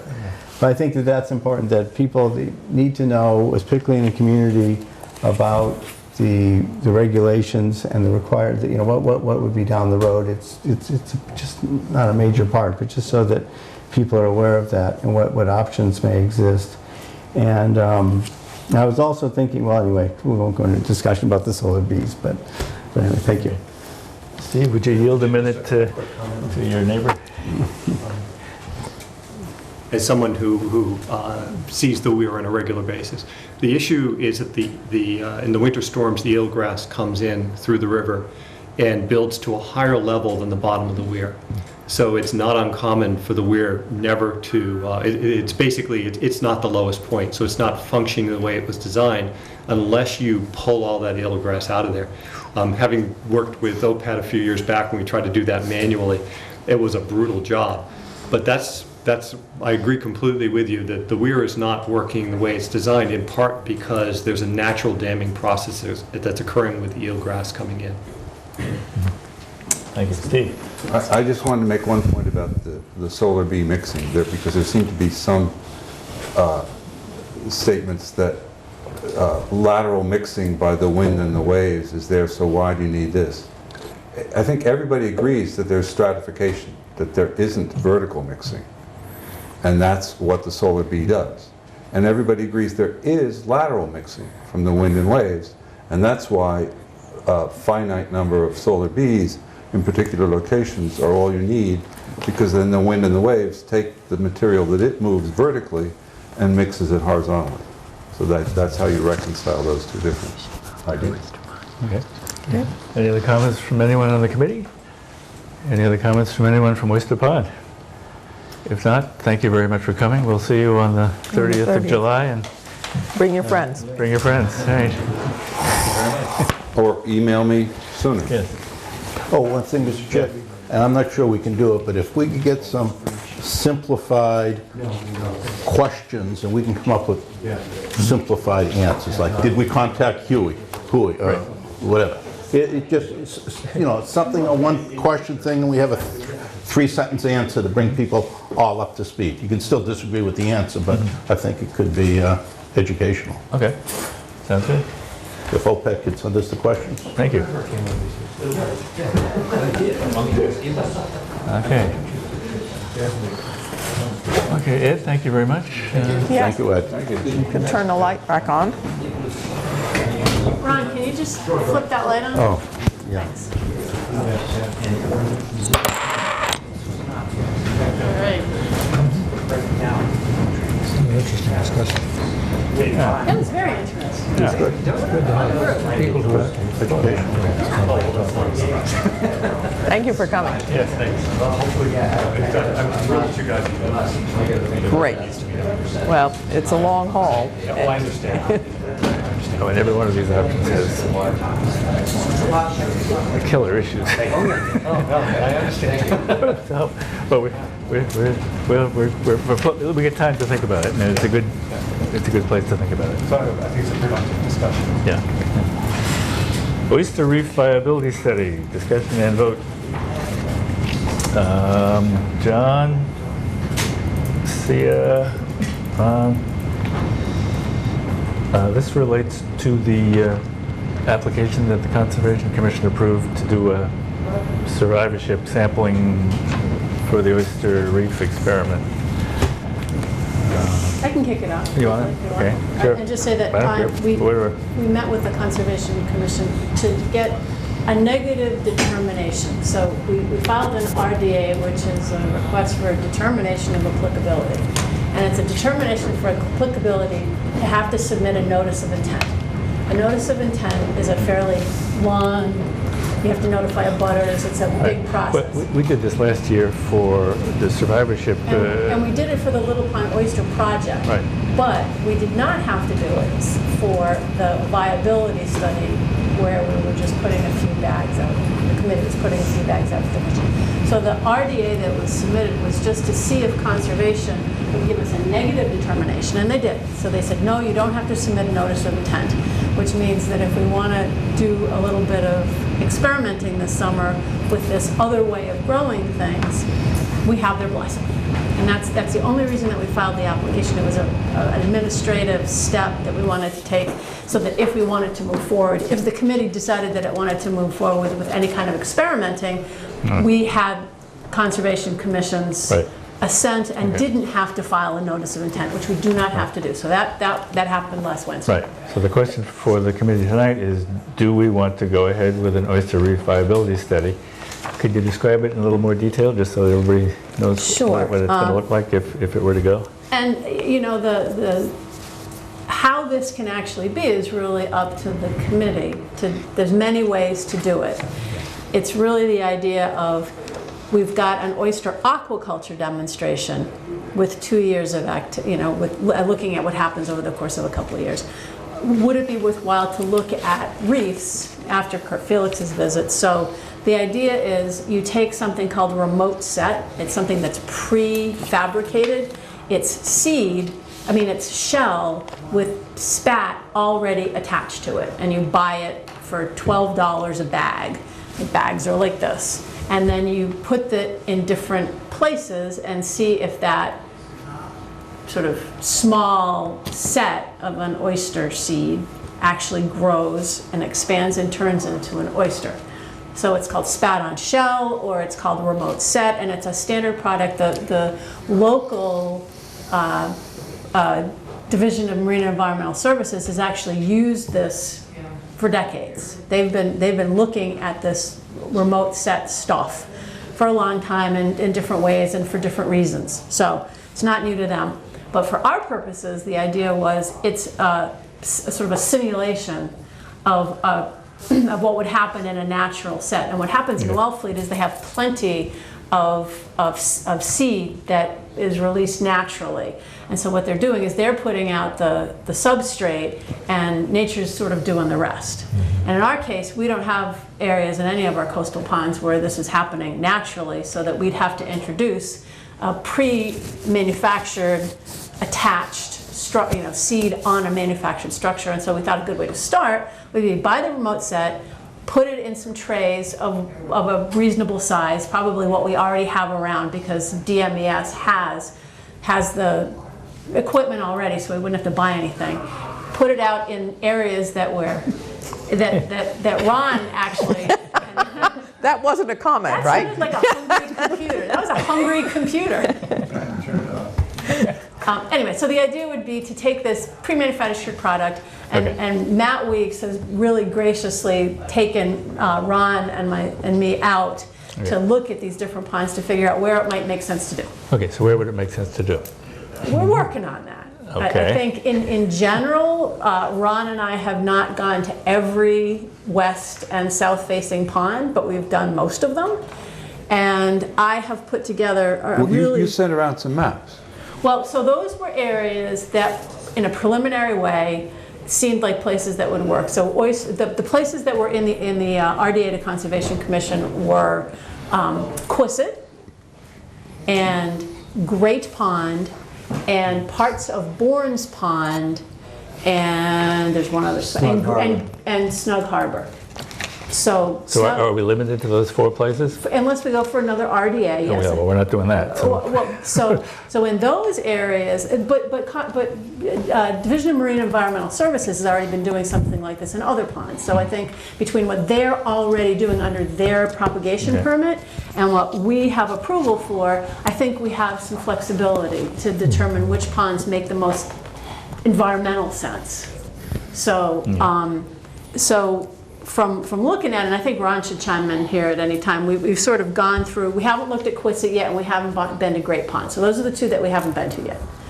And so I think the idea is to look at the places we've been and haven't been and try to figure out where a reef would make sense. But you have a question, so go ahead. Sure. I've heard on 2 occasions in meetings that Walkway Bay has been considered as a place where such things could happen. And I wondered whether anything has happened in Walkway Bay, or is it considered for Walkway Bay? Mr. Dixer, I mean, no. Any oysters in Walkway Bay? There have been, yes. Well, certainly in the Eel River. Well, tell us. The old Kelly's. Well, they're raising seed in Owen Kelly's grain. Yeah. But Owen Kelly always asserted that the cores wouldn't set in the grant itself. The water was running a little too fast. And I haven't seen any sign of oyster spat outside of them growing it there. So I think the oysters need a more sedimentary place as opposed to the running water in there. But there are other areas in Walkway Bay that might work pretty well. Great. Because there's water, good water flow to them. There were 50 years ago, my uncle set oysters on the east side of Walkway Bay and Monauxet Point, and they're still there. There are still a few there. They're not very many, but you still find oysters over there from time to time. Great. Ron? So, I have a number of points. The first thing on this point that, and what Sia mentioned about like in West Falmouth Harbor, they put out a bunch of shell, right, years ago. The department there chucked it near the dock, and nothing has grown on that shell. Okay, but on the concrete walls and the pilings, you see oysters. So there's some odd thing about that. It could have been too much fresh water was coming in there. We're not sure at that point, but it was right next to the dock, and yet there's a pile of shells. So it's a little odd. Falmouth doesn't seem all that conducive to oyster reef so far. But I think that it's an interesting technique and one that we should explore, as they have in Wellfleet. Another thing here, but there are a few factors in terms of the RDA. When we went around it, I think that as we looked at things and started thinking through the process of what would be the optimal areas to put these in, basically they are enclosed areas. Okay, closed areas, because all the other areas that are open conditionally are open to shellfishing, unless we get some special law passed or legislation that says you can't shellfish here, and then that'll cause a little bit of noise in the community here, right? So if we did that, it would be better to look at that. For viability tests, would be to go to areas where it might be more practical from the standpoint of where we might actually be able to do it, to see if they'll live there. Closed areas. That would like in Great Pond, there's a point, for example, near Perch Pond, but it seems to me Perch Pond would be the spot because it's closed. I'm sure it must be closed to shellfishing. It's probably the most polluted, it's at the level. So a lot of these sites are open to shellfishing, either conditionally in the season, in the winter, or year-round. And so it's important to pick places for this where it might make sense to actually do an oyster reef if it works, if they live and things grow. So most of these, like Quistit Harbor, that's a shellfishing area. Maybe open, I don't know if it's open year-round. Falmouth Harbor, most of these areas are open a good part of the year, or all year. But Bourne's Pond is closed, the part Israel's Cove and Isn't Falmouth Harbor closed? Eric, it seems to me the ideal spot is Snug Harbor. It's where the Sentinel station is for West Falmouth Harbor. If we could make that work, and it's closed to shellfishing. I know, but the regulations, you look into the regulations. I'll send you the shellfish planting regulations. You can check them, because if that area is open part of the year to shellfishing. I don't think it is it? Snug Harbor? Well, this area that's drawn on the map, I think is open to shellfishing.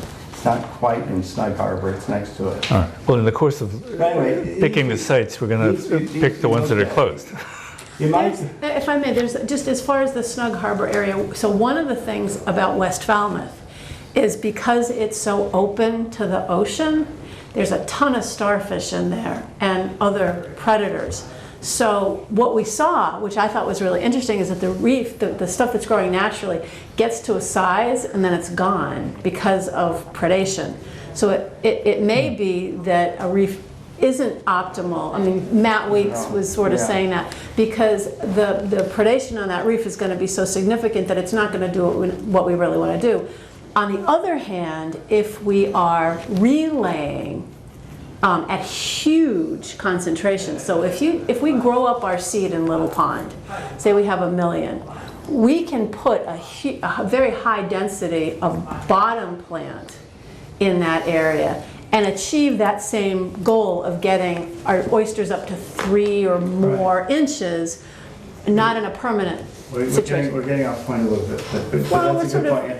I mean, it's related, it's definitely related. But I think that in picking where we're going to do this, I think it's good to put it somewhere where we might actually be able to do reef. Another thing we ran into out there that is common in this area are oyster drills. Okay, snails that drill right into the oysters, and that's another, again, it might be that if you had a huge number like we have, but for some reason, knock on wood, this is wood, in Green Pond and in West Falmouth Harbor, in the area where we put the last year's batch at the end of the season, they're doing great. They're growing like weeds, right now.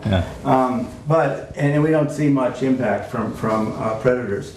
So that's an element. But there was another dimension to this too, with regard to what Sia just got into, is that some of these closed areas, like Little Pond, might be good for seed production or of oysters. Let's say that Perch Pond becomes the nursery for Great Harbor, or Great Pond, I mean. So you have, you would basically be growing the seed out there if the neighbors are happy with that, and then basically bottom planting. In various areas, but that's not an oyster reef. Right. That's again a culture come capture type fishery type,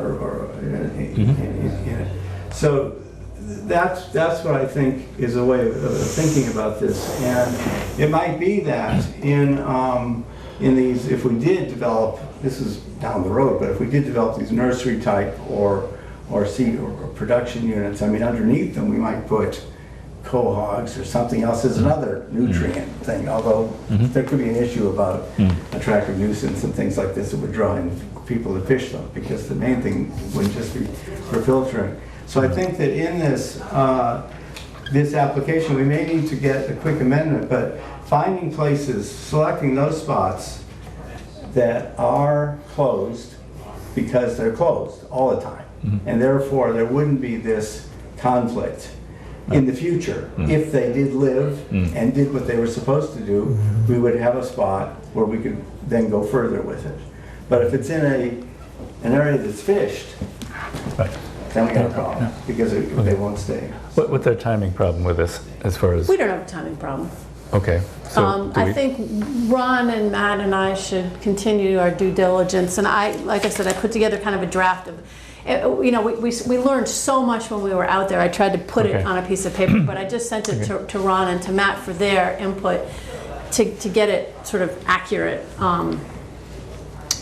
And then I thought we would send it to the committee to sort of delineate and figure out if there was a place. I think in a preliminary way there might be 1 or 2 spots, but I think maybe what the committee might want to do is at least vote in concept to explore sites, and then spend some time figuring out which ones. I just want one more point before we go to voting.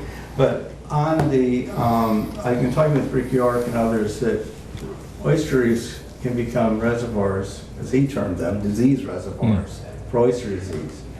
And I mean, they may be that 50% of them live, or 20% or whatever. But when you do, if there's aquaculture done anywhere in the vicinity, all the more reason to do it in the closed area. There's an issue, because you bring in, like we'll be bringing in, every time we bring seed in, they've been screened for the known oyster diseases. Yet these reefs could be areas, so that if we had aquaculture nearby, there could be a transfer. So we'd probably want to look at, include a disease analysis as part of the viability test, just to find out if, in fact, they do to get disease, especially since these won't be screened. They're just shells with... No, they're screened. They're absolutely They come They come from hatcheries. So no, they're clean. So they are screened, so they come clean. Yes. Okay. They stay clean, I think. Okay. Yes. Right. Well, what do we need tonight? A vote to proceed and With the concept? Our next meeting's a month away. Do you want to, what do we need to do? When do you want to put these things in if you're doing it this year? I think if we put them in a month, that would be... Okay, so you want to come back to... Well, the thing is, that's kind of, if our meeting's in a month, then we have to act and see. It's a little, we may need to vote to pick the actual sites. Okay. Amend this a little bit if we do need to change it. Well, why don't we just vote to proceed with the experiment at the direction of you and who's the third? Matt. Matt Weeks. If you would... John. And John. No? Is there any negative comment at all about voting to proceed? I want to say a couple things. Steve may have some. No. I'm usually good at negative comments. I mean, I think reefs are a great idea, but I think if we're going to talk about reefs, let's talk about reefs. This discussion got unbelievably complicated because it is complicated, but my real questions are, one is, what is the scientific... by the way, you answered all my objections in the email very well. I'm not bringing up those again. But there's now these questions are directed toward making it work, because I'd like to see it work. What's the scientific question you're asking? What are you going to measure and how are you going to measure it? I mean, this isn't just a fun thing to put reefs in there, because you want to avoid, I could see all kinds of ways you could get a false positive or false negative. If it doesn't work, somebody will say, oh, it's too small. If it does work, is that the same as though it's going to be? I mean, the whole point of the reef is a non-aquaculture thing, right? It's to do something without a lot of labor. Right. So it's I mean, there's got to be a path from this pilot, a meaningful path, up to a real reef, or else why are we doing it? Fair enough. What do you hope to learn from the experiment? Well, let me just throw them all out. Okay. Related to that I gotta start writing. are there models of other people doing this at this size range? Are there issues of diffusion and critical mass? You know, if you want to start a fire, anything like that, you have to have a certain amount, or else you have a surface to volume problem. Poaching, which I guess you're addressing, and I guess you're saying the cost is negligible. But if we're voting on it, we ought to have at least some rough idea of the cost. $12 a bag times how many bags times how many dollars of labor? The labor is going to come from existing labor, so there's not any additional labor cost. I was thinking maybe we'd get 40 bags. It really depends on the state. So no more than 40 bags at $12. I think it was about $300, $400. But you can 480, but that's okay. So a maximum of $500 out of the shellfish allocation? Well, it depends on also if we want to do a disease assessment, that would be something else. But that would be, I don't know. Well, if they arrive clean, at what point would you do the disease assessment? At the end to see if they got a disease? So that's $600 to do full disease test. Okay. On all those 40 bags? Right. So is the question just, do they survive? It's not, do they do anything to the water, right? No, I think, no, at this point, I can send you a paper on what they do to the water, if you want. You can have that, in general, not what we're doing to the water, but this is a little test. Like the first survival test was just to see if they lived, okay, in these ponds.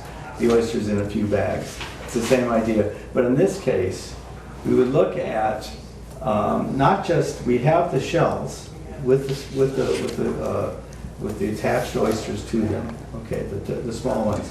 But we would also possibly see, which is what we want to see, is a new set attaching to those same shells. And then we would have two size classes, basically, on those shells. So if we could see that transition, first of all, do they live, the ones that are there? Secondly, do new ones come and attach? And do they live, which they will? And then thirdly, is there a disease issue that may come up? And then we can start thinking about that. Or a predation issue. That would be disease predation. The gentleman from Hatchville. Do they throw out spat themselves? And will that spat set?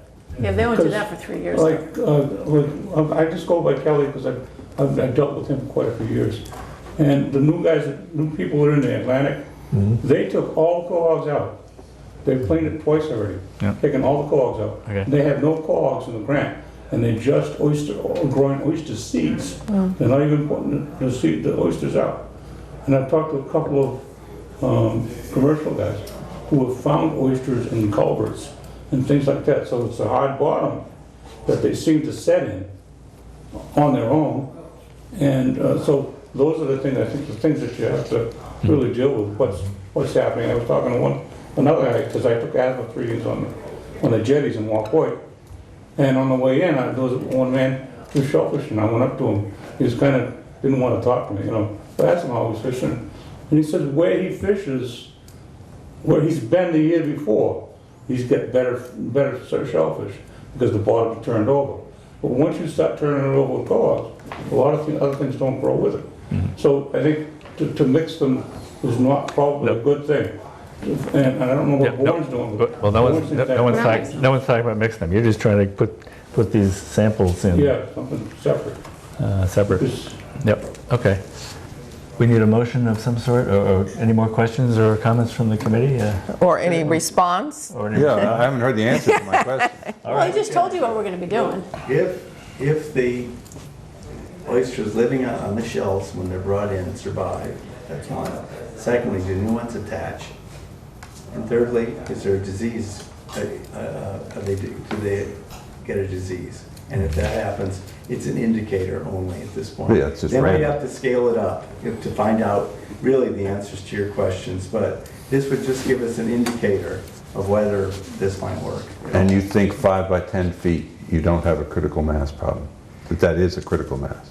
Because if any one of those three things happen, the show's over, right? If you get disease. No, I mean, I don't want them to get a false negative. Well, that's a good one. If the first one if the first group dies, it's all over. If the second group doesn't attach, you're all over. And if there's disease, you're all over. So There's something else that this whole process has done. It's really started looking at replicability, and this is the broader issue. And this is a very valuable thing, to be out there looking at each of our estuaries for where oyster aquaculture makes sense, and maybe the reef. And so just the ability to go out, you know, with people who are experts in the field, i.e. Matt Weeks, and go estuary by estuary and start to think about where else would a nursery planting paradigm makes sense, so we can start looking at restoring all of our coastal ponds. So you ought to, at these prices, you ought to do it as many places as you can, all at once. Yeah, but you got to start somewhere. And so the other thing it does is we're looking at bottom, and that becomes exactly what you said. So part of when you go out there to do the viability, you know, we were out there and we were picking up, I mean, the pictures, there are oysters in some of these areas, just in certain areas that were like this big. So you start to understand your resource, you understand your pond. So that's another goal that's a good of this. point. Did that negative determination, the good negative determination you got from the Concom, does that clear you for everywhere in Falmouth? Or just the places? No, 4 places. for the 4 places that were on Oh, so you're limited to those 4 places. And Division of Marine and Environmental Services has a propagation permit for other areas, so that we can look at our areas and they can look at the areas under their permit. Fine. That's why we have some flexibility. And I will look in Wacoit. That was the other thing I was going to say. Wacoit's now on the list, absolutely. And we talked about the Childs River because that's closed. That's in Wacoit, And it's closed, right. Good. Okay, so if we vote now, then you will be able to do that this summer. If we don't vote now, then you'll have to wait until we vote before you do anything. Yes. That's basically Okay, I move that we let them do it. Yeah. All right. Or whatever wording. Let them do it. Okay, up to and including $1,000 for acquiring and testing. Testing is needed. Okay. That sounds like a motion. Do I hear a second? I'll second. Further discussion. All in favor? Aye. Aye. Opposed? The ayes have it. Great. Eric, I would like to suggest for a future topic, as we're reviewing the oyster aquaculture, is that let's assume that this becomes a real success, the aquaculture. How do we perpetuate it, and what's it going to cost us to perpetuate it? And so, I just was chatting informally with Zia about You know, what would an annual budget look like to do this? And would we attach it to the Division of Marine Resources? And then, as part of that discussion, would there be a possibility of recovering some of those expenses? No. And these are all good issues that have been we've been kicking. put out there. but I think in sort of a more formal way, we should. The next step. Yeah. We should think about it. That's why I asked for a strategic plan a meeting or two ago, and it somehow died in the water. Just a couple of points on that. One is that right now the town is doing the Little Pond thing because it needs to. It's a demonstration. But I would see, public-private partnerships. In other words, under the supervision of the town, private people would do this, and the cost would be covered by them because they'd be making money, basically, if it's the aquaculture side of it. And it would be self-sustaining, and it's a risk or whatever. But there are a lot of factors. We got to get the nitrogen out. We've got to have certain amounts that they have to do and certain things, but that's under the town supervision part of it. And so that would be, I see minimal or no cost, well, some cost. The town supervision part of it would be there, but there could be a leasing fee or whatever it is, a grant fee that would be part of it. Another thing that needs to be worked out, even for like Little Pond, for these closed areas, maybe that's only, I'm not sure if private people can be using those, these are questions, but like Little Pond's closed. But is it possible then, let's say the town continues to develop that as a nursery, can the town then sell to growers? And the town now can't sell to growers. Right. So these are the types of things. We should be able to. Yeah, but we can't. And we may open up Little Pond. We might be able to. I mean, well, that would be a problem. There goes our nursery. See a check at PMF, right? And they said, talk to us. Okay. Yeah. Oh, yeah. So this is a factor, but there are little things like this, these dimensions to it. And then as C has pointed out too, is that bottom planting, you can get a lot more oysters per acre. Yes. So if people are then, if there's good areas, and which we've been looking at, you got hard bottom, then they're going to be happy there, and that might really have a huge impact on the nitrogen removal, so as well as. One other little thing that we just came up was that we probably ought to be thinking about alternative nurseries, because if you have intensive agriculture in one place each year, if we're worried about disease, you can bet we're going to get into trouble. So we should be alternating years, or somehow have the ability to have another place for a nursery. Yep.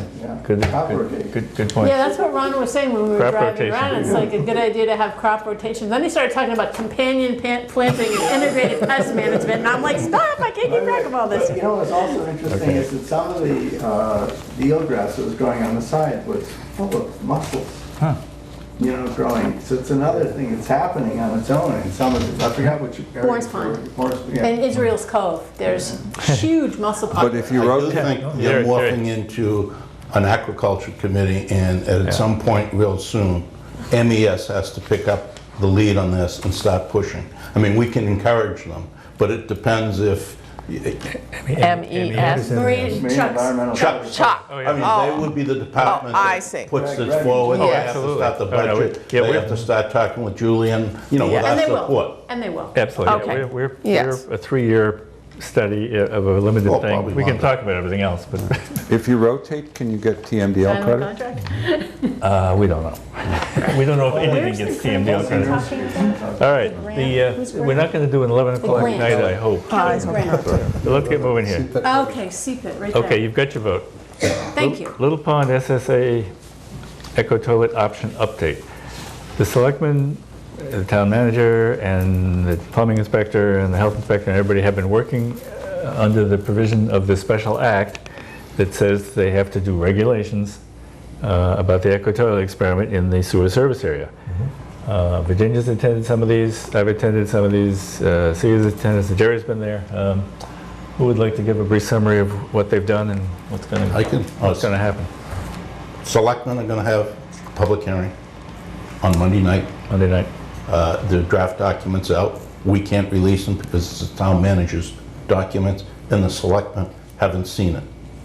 So I think the key is to attend or listen to the Monday night meeting, because there's a draft letter that's going to go out to the residents. There is a draft regulation, and there's a participation agreement. They're all probably subject to debate, but you know, the working town and volunteer group took it as far as we can, listening to what the selectmen wanted. It'll be up to the selectmen to decide next steps. They will vote this next Monday, but then there will be public input, and so the opportunity for it to be modified will be there. Correct. They're going to vote what exactly? I Draft regulation. They vote to accept the draft or something, and then they have a public hearing. Draft regulation based on the special legislation? Right. Yes. Which calls for them to produce some regulations. So. Right, okay.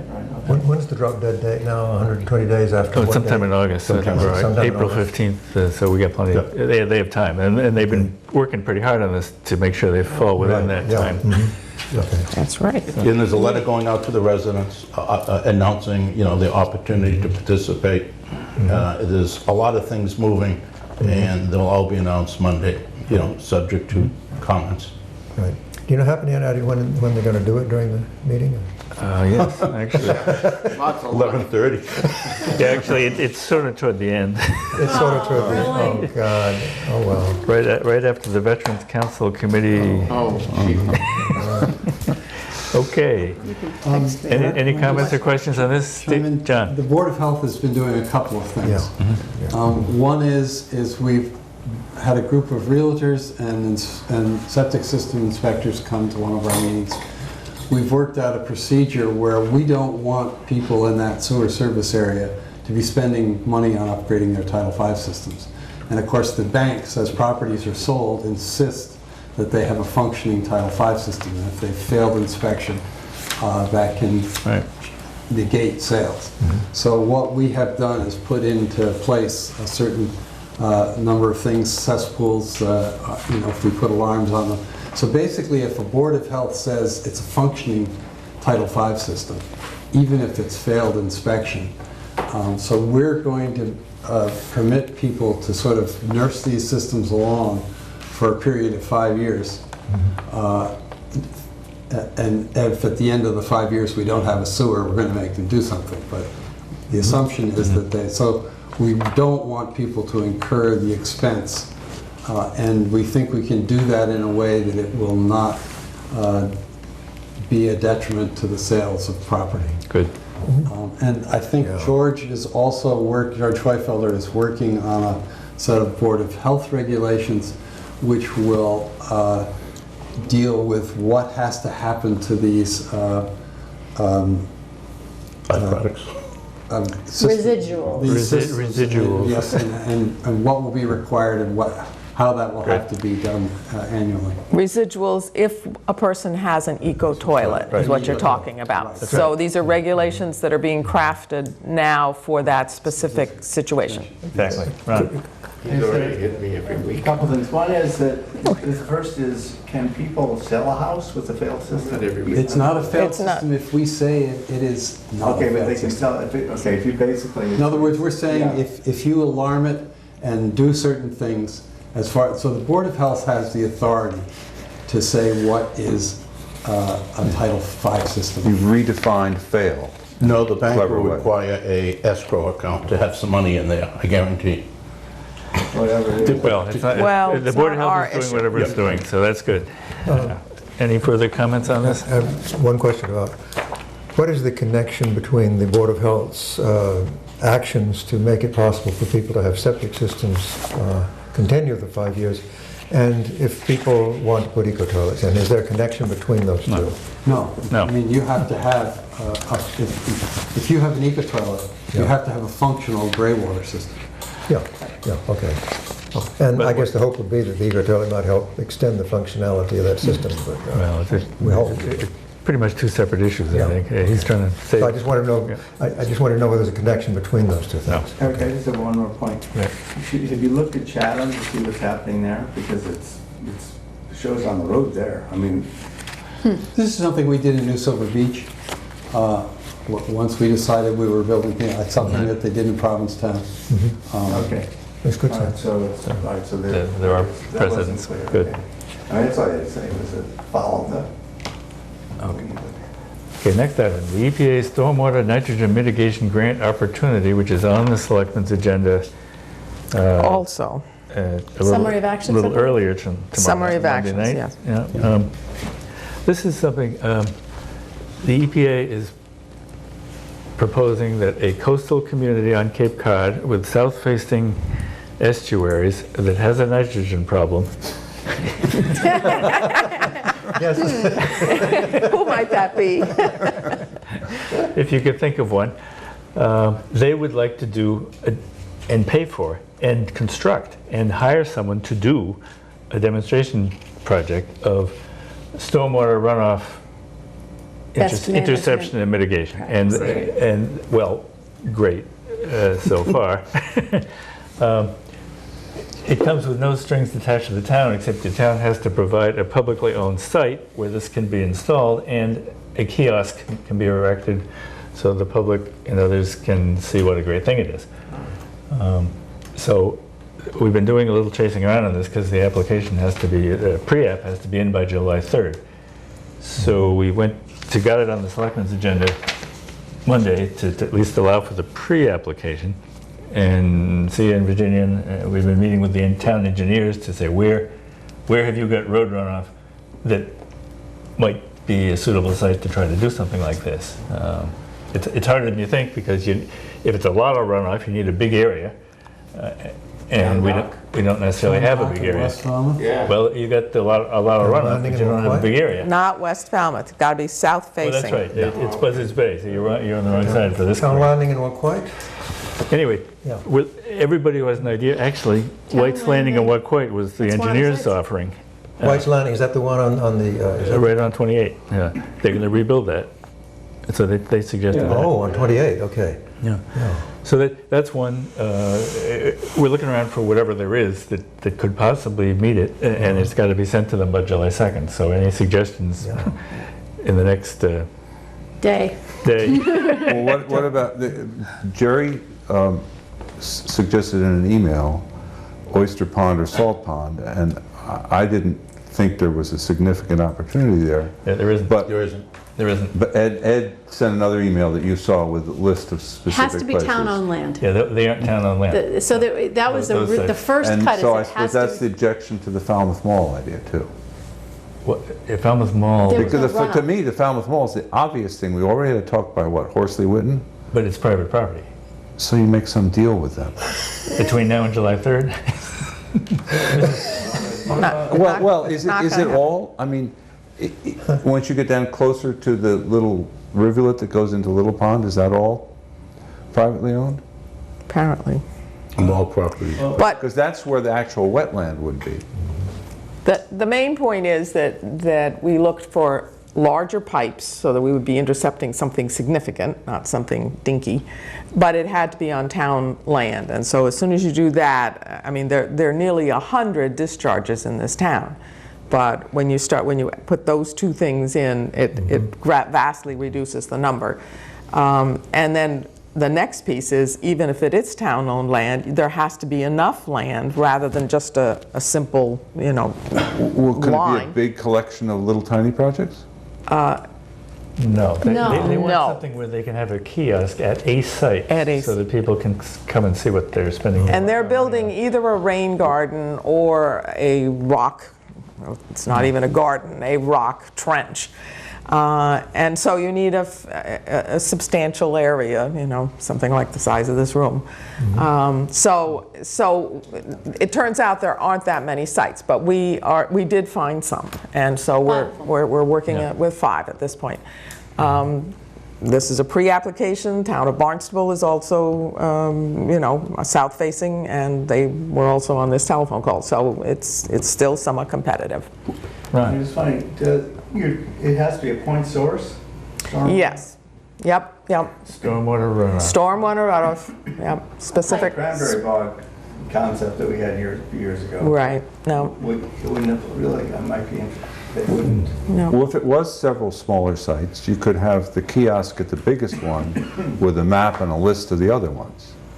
We're not only doing it here, but we're doing it in your neighborhood too. See? Well, You can't. We got till can't- July 2nd to get That's right, something in. to reinvent Better to this. get something if it's imperfect then. Right. So the question to the committee is, again, this is a concept moving forward. This is an opportunity to do something that we haven't been able to do so far. We may turn up a good site. It takes some analysis of land use and land ownership, and Sia's been helping us along with the town engineering department. We're notifying the committee, and do you agree we should move forward? This south facing on salt water? On salt Yeah, it's water. got to be one of the estuaries. Yep. Okay. Yep. Yep. Yeah. Just to Steve's point, the idea that you would take a number of discharge sites, I think it might be interesting to just, since we're still at the, you know. Well, I only said that because you all sounded so pessimistic otherwise. No, there are five. You sound like you were giving up, and so I was trying to rescue We you. have five. Which 5 sites? I knew you were. I have them written down. One's at Minot, one's at White's Landing. 2 of them are in Falmouth Harbor. Falmouth Harbor, the collection area is huge. Yeah, right. So there's 2 sites there at Falmouth Harbor, and there was one more. Fisherman's Cove? Fisherman's Cove. Cove, yeah. So those are the 5. And then I think it would be worth, I'd like to take one more look, because, you know, we're iterating it, is this idea that if we were to do a bunch of smaller sites along, you know, those dead ends, and only use one of them for the public access, if you could figure out one of them where the kiosk would not be bothering the neighbors who live there, but then you could actually deal with those storm surges. I mean, it's a model because that's really what's going on in most of our coastal ponds, and the place where that would be the example, and we actually are doing it in one of them, is Captain's Lane. That Captain's Lane site is exactly what you're talking about, that it's really an instance of, you know, these dead-end streets that go into the coastal ponds. Yeah. The idea is a bunch of the streets do the same thing, and so Captain's Lane was one that could be kind of a model for other sites. Right. So in that same vein. So we've got that sort of covered. Right. The premise here is we got to use other people's money. And ever since Falmouth has established itself as the lead town in Cape Cod for doing all this stuff, these grant opportunities have been sort of gravitating our way. And we went into the town process, which is the town manager and the selectmen, and everybody has to have some say in the matter. So a lot of these things come up on short notice, and we've just been pushing them through the town process in the hopes that we could at least apply for them. You know, at the end of the day, maybe we don't get them, but we've got to do more of that because the town money isn't infinite, and these other people want to be part of a successful venture, and Falmouth has shown itself to be a successful venture. So here we should take advantage of that. So you will see from time to time things on the selectmen's agenda and elsewhere that haven't been discussed here, but it's only because we had to get them in there to meet a deadline, and I'm afraid that's just the way it's going to have to be, because otherwise we miss the deadlines and don't apply, and what's the point of that? Yeah, we almost missed this deadline. Yeah. Because of the selectmen schedule. Right. That's right, if it wasn't on this agenda, it would be So dead. it sounds like you should do it. That it's a relatively small investment. Yep. The way it's worded, you've got practically 100% chance of winning. And it's a fairly good payoff. So. And it's stormwater. And so which you so move, right? Yes. I got a motion there in a second. Second. All in favor? Aye. We got it. Yeah, Betsy Gladfelder and I were on the phone for Falmouth, and there was some woman from Barnstable whose first question was, can it be on private land? And we, no, it cannot be on private land. So, technical consultant contract, Sia will leave the room, and Not watch TV. we will have a proposed task and time allocation discussion and vote. I emailed to the members, everybody should have received it, several pieces of information relevant to this agenda item. The current contract with Science Wares expires at the end of July. We have a lot of tasks still to do and a lot of work for the next 6 months. And so we've drafted, in more or less in general terms, what that work would be. And we've projected and counted the number of weeks and kept the rate of pay the same. And so that's on the attachment that was sent to everyone. I broke the tasks out more or less into the general things that we do, which have to do with reports and these meetings and the agendas and interfacing with the public and answering technical questions or following up, and particularly more recently doing pursuing grant opportunities. We still have quite a bit of work to do on the eco toilets. We have both the existing first group of participants. We're about halfway through that process. Don't have the other half. They're in the pipeline, but they're not done.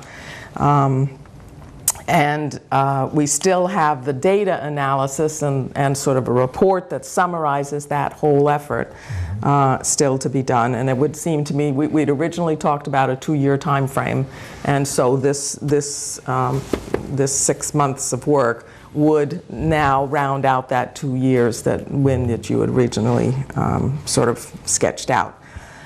We also expect that there will be some new applicants within the Little Pond Sewer Service area.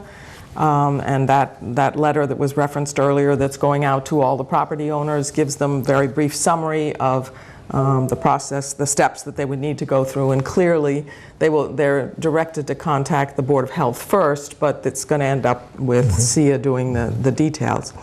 So there's a fair amount of work to do there. The consultant, not necessarily SIA. Well, that's true. But SIA certainly has a lot of the very specific information on it.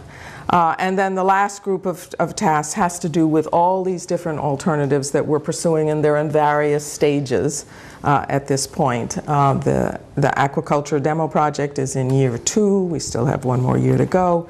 And there's a great deal of work that's involved with that in terms of data collection and analysis, and sometimes just functionally making sure that things are on track. You heard tonight about the Oyster Pond CWMP. That may or may not take some time from this consultant, but more likely is going to be that we will pursue a permeable reactive barrier. We have had a study that did not lead us to a site, but since then there's been some additional information, and so I think that we will need a greater level of effort there. We have also talked about having the fertilizer control bylaw begin to do its public education process, starting with a letter, and we're going to send it to all properties that are within 100 feet of of salt water, of coastal water, to educate them and hopefully get compliance. So for all of those reasons, it seemed that we should move forward with a renewal of 6 months. Steve, you had specifically asked, where were we on the finances a year ago when we talked about the contract, and then where are we now? And so these other 2 tables that I sent sort of gives you that picture. The one thing I wanted to say is that the committee specifically voted, this was in March of 2013, that the portion of the contract for the consultant that was not eco-toilets be parceled out to all the other alternatives. And so when you look at this spreadsheet, 10,000 in aquaculture and 10,000 in Oyster Pond and 10,000 in baseline and so on. But from an accounting point of view, this turned out to be absolutely impossible. So so that it's totally transparent, the costs for all of the other work that was done related to any alternatives, any alternatives other than the eco-toilets, was assigned to the composting, municipal composting allocation that we had originally had in Article 17. And so when we, assuming we proceed with this contract, is another 6 months for a consultant, we will need again to make some sort of allocation. So that, in summary, is the information that was provided to you. Okay. Comments, questions? Win. I'm sorry, I wasn't. Welcome back. I was not here. You were in a better place. Weeks. Yes. Well, I was not in I'm in a good place. I would like to only say that, that my impression of the work that Sia has done for the committee is so high. And I think that we're going to need her, if we can get her, longer than 6 months. I'm sorry if I don't know whether it's something that you have come to the conclusion that you can't do it more than 6 months, or whether... 6 months seemed like a reasonable time frame. And my personal feeling is that this committee is so dynamic, and the opportunities that are in front of us are so dynamic, that we can make a better decision in 6 months whether we need another 6 months or not. You're saying that Sia has not said, well, 6 months is it? No. Okay. No. Good. Yes. No. Well, Oh, no. and I completely agree with you. Yes. Her particular input to the committee has been superior. It's accurate. She's prompt. Yes. And very knowledgeable, and she's very factual. She's analytical, and that's extremely helpful to us with all these issues. Okay, well, that's... Good. Great. Okay. I agree completely. Okay, well, And I can see that from just hearing it the first time. Yeah. Just that short period of time, I know. Yeah. Yes, just yes. see it. She helps us all do a better job. yeah, she makes all of us look good. And that's no easy task. Even him. Yeah, I'd like very much to support these compliments and very much agree that she basically goes after things and gets them done. She's very thorough and very direct. The questions, I did have a few questions, and I sent them to Virginia about the way this is being structured. And I think that some things have changed a little bit, like with the aquaculture demo, which is going on, needs a lot of work, but now the town has hired a full-time manager. And it's like some of that responsibility, I would think, would be that she had carried the ball on, could be, because it's really under, as Jerry said, it's under the Marine Environmental Services Department to a large extent. But that with that person, plus I think there's an assistant or two. I haven't seen the terms of reference. I haven't met the person, so I can't evaluate. I don't know who he is, or like, I know it's a male. Okay, that's about it. You know, so I don't know anything else. I haven't seen the job description or anything, so I have no idea how that would segue. You know, she did a great thing. You know, there's been a problem with seed supply, and you know, I was actually getting impatient. Why don't we find it? You know, because the dentist, the Aquaculture Research Corporation, somehow is having trouble getting set. Yeah. So she got on the phone Friday morning, and I think the seed arrived today. Okay, basically. Because she called, you know, several places, and we're actually getting cheaper. And what I've heard is the best quality of anywhere. Okay, so from Maine. Anyway, you know, but that kind of thing, that was very good. But that's the kind of thing I would expect the manager of the project to say, hey, take the reins on this, and you know, rather than our sort of paying twice, you know, for something, but I don't know the assigned thing, because her time is so valuable, this limited time, that we need to, I think, use it. You know, the town, if to benefit the town in the best possible way. And so I had a number of points on this to look at whether, you know, some of the things that were listed on the PRB work, I mean, really that's kind of done, I guess, a lot of that right now, and Well, as far as the design. it's kind of getting a second wind a little bit. Oh, okay. Yeah. All right. Well, whatever. Who's carrying that? Is that the consultant's gone, right? Consultant's gone. Yeah. Right. Who was it? Right. CDM Smith. Right. Right. By a 2-to-1 vote, we accepted his report. Right. But you're right. He's gone. But the analysis and chasing down. Yeah, some of these things continues. Yeah, I'm just not on top, you know, on top of with that, and things like the oyster pond. I mean, obviously we have, you know, Ed Leonard and company and Steve and many of you are directly involved in that, and whether some of these things actually could be, if committee members are interested in taking on some of the things that she's doing, and you know, to a degree, then her time could really be used for these tasks that I think are, like eco toilet thing. I mean, that's really a big chunk. It's a huge time. You know, you know, She's done an 650 enormous- hours, that's what we're asking, that's what this is about. She's done an enormous amount of work. Yeah, so it's very little, really. So I was just trying to think of that and whether, how this all fits, because the general terms are there, but how it works out for time and where her amazing skills can be used. I mean, her participation in the aquaculture has been great. Her work with Concom has been great. Her work, you know, all of this discussions and connecting, you know, it's very, very thorough and very good. It's just how, you know, in the aquaculture, is that the kind of area we really need to focus on with her, and the manager does certain things, and hopefully as well. Or, you know, there will be less of some things and more of others. Like grant applications used to be a fairly minor part of the act, and now it's becoming a bigger part as these opportunities roll in. So that changes.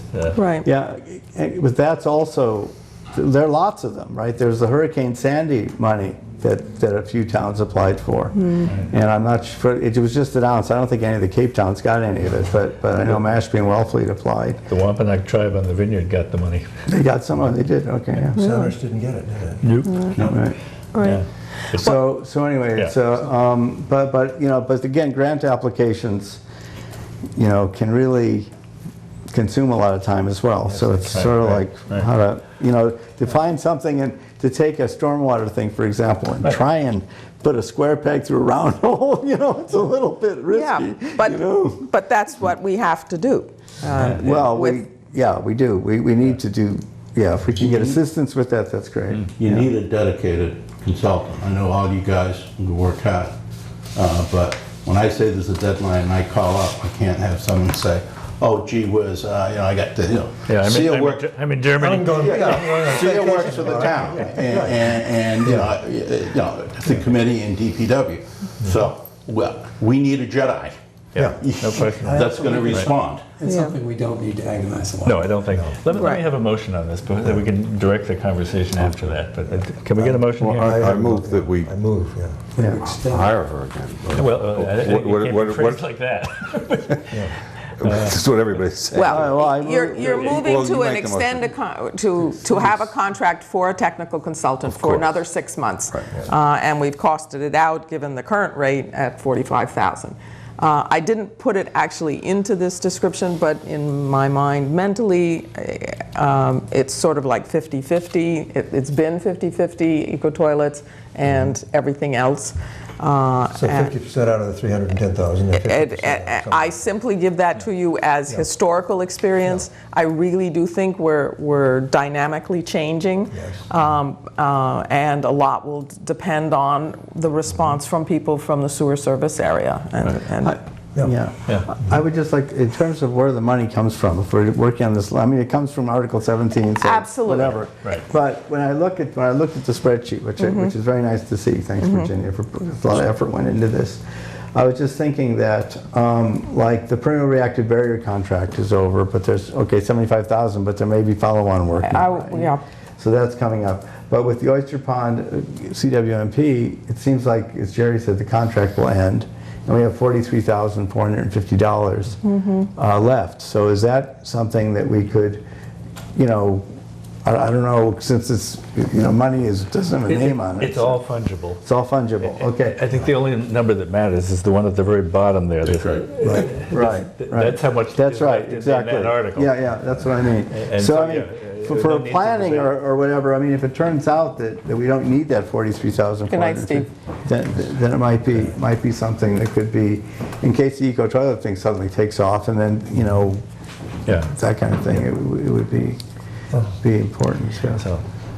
We may not need to decide at this point which line item it comes out of, but I clearly would discourage us from taking 10,000 out of each one the way we did last time. Yeah, no, that's fine. That's practical. So if we leave it that we've described in general the tasks, and we're going to seek a consultant for another 6 months at a total cost of $45,000, then we'll figure out how we. The committee will. The committee. Because that was my only objection. I mean, we're all obviously in favor of hiring a consultant, and that it be SIA, even though we can't say that. And It's all about the allocation. That was my only objection last time. Okay. For instance, if she's put an incredible amount of effort into the shellfish and been paid for it, and if... Not all of it. Well, hear my point. You got to talk for 15 minutes there. I think that costs should be accounted for where they're spent. If doing a shellfish pallet project is incredibly expensive because of you require a smart, well-paid person doing a lot of hours, the town should know that. It shouldn't be hidden, and the committee should keep good track decide of on the allocation. Spend your time on. The town does get monthly bills that spell out where she spends her time. And I welcome her contributions on the constant contact and other things for Oyster Pond, but it's nothing like the number of hours on shellfish and eco toilets. So. Okay, we have a motion and a second. Any further discussion? I have something just on the budget. Just it has nothing to do with that particularly, but it would be nice. Less than 15 minutes? No, less than 15, I hope. We'll see. Maybe 20. No, all I'm saying, this is the Article 17 budget, but since then, we've gotten some money from the county, we've gotten some money from CARE, these groups. It'd be nice to see this, the actual budget we have, just a compilation of compilation. Well, that's true. Yes. Just so we know the whole picture, because it is compilation of grants. We're doing better than what we see here. No, we got over $100,000 and more coming. I think it'd be good to put that in. Absolutely. No, that's a good point. That's all. Thanks. Sorry. All right. I'm waiting. Call the vote. Okay. Any further discussion? Failing that, all in favor of the motion? Signify by saying aye. Aye. The ayes have it. Good. All right. So see, can come back. Report of, see, it can come back. Well. Where is she? Where is she? Yeah, go tell her to come back. Okay, report of members and staff. We have a few listed, and there may be others. The environmental bond bill, the legislature passed last week, and we asked them to put a couple of pieces in for us, which they did. Test wells for hydrogeologic investigation of the peninsulas abutting the south coastal estuaries in the town of Falmouth, $75,000. For installing oyster reefs and one or more estuaries in the town of Falmouth, $100,000. This is wishful thinking. Many amendments go into the environmental bond bill, and very few of them actually get expended for the purposes that are spelled out. But it's a nice way of putting your oar in when the opportunity arose, and so we put our oar in, and Representative Madden put the amendment in, and so it's there. He also put one in for the Oyster Pond people. They need $800,000 for their purchase, and he put that in for them as well. It doesn't mean they're going to get the money. It doesn't mean we're going to get the money. It just means somebody thought it was important enough to. For their purchase of what? The 21 acres. The land. Oh, okay, purchase of land, okay. So that's the news on the environmental bond bill. It passed unanimously, and I'm sure the governor will sign it.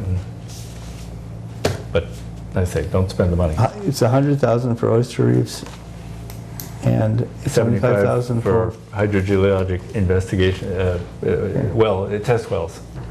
Okay, I just would like to make a comment on that, just since you brought it up, is that I wanted to thank Jerry for forwarding my suggestion to the consultant that they may wish to incorporate in their report this groundwater analysis as a follow-on study at some point, if it's warranted, which is probably could be in this, and they included it in the report.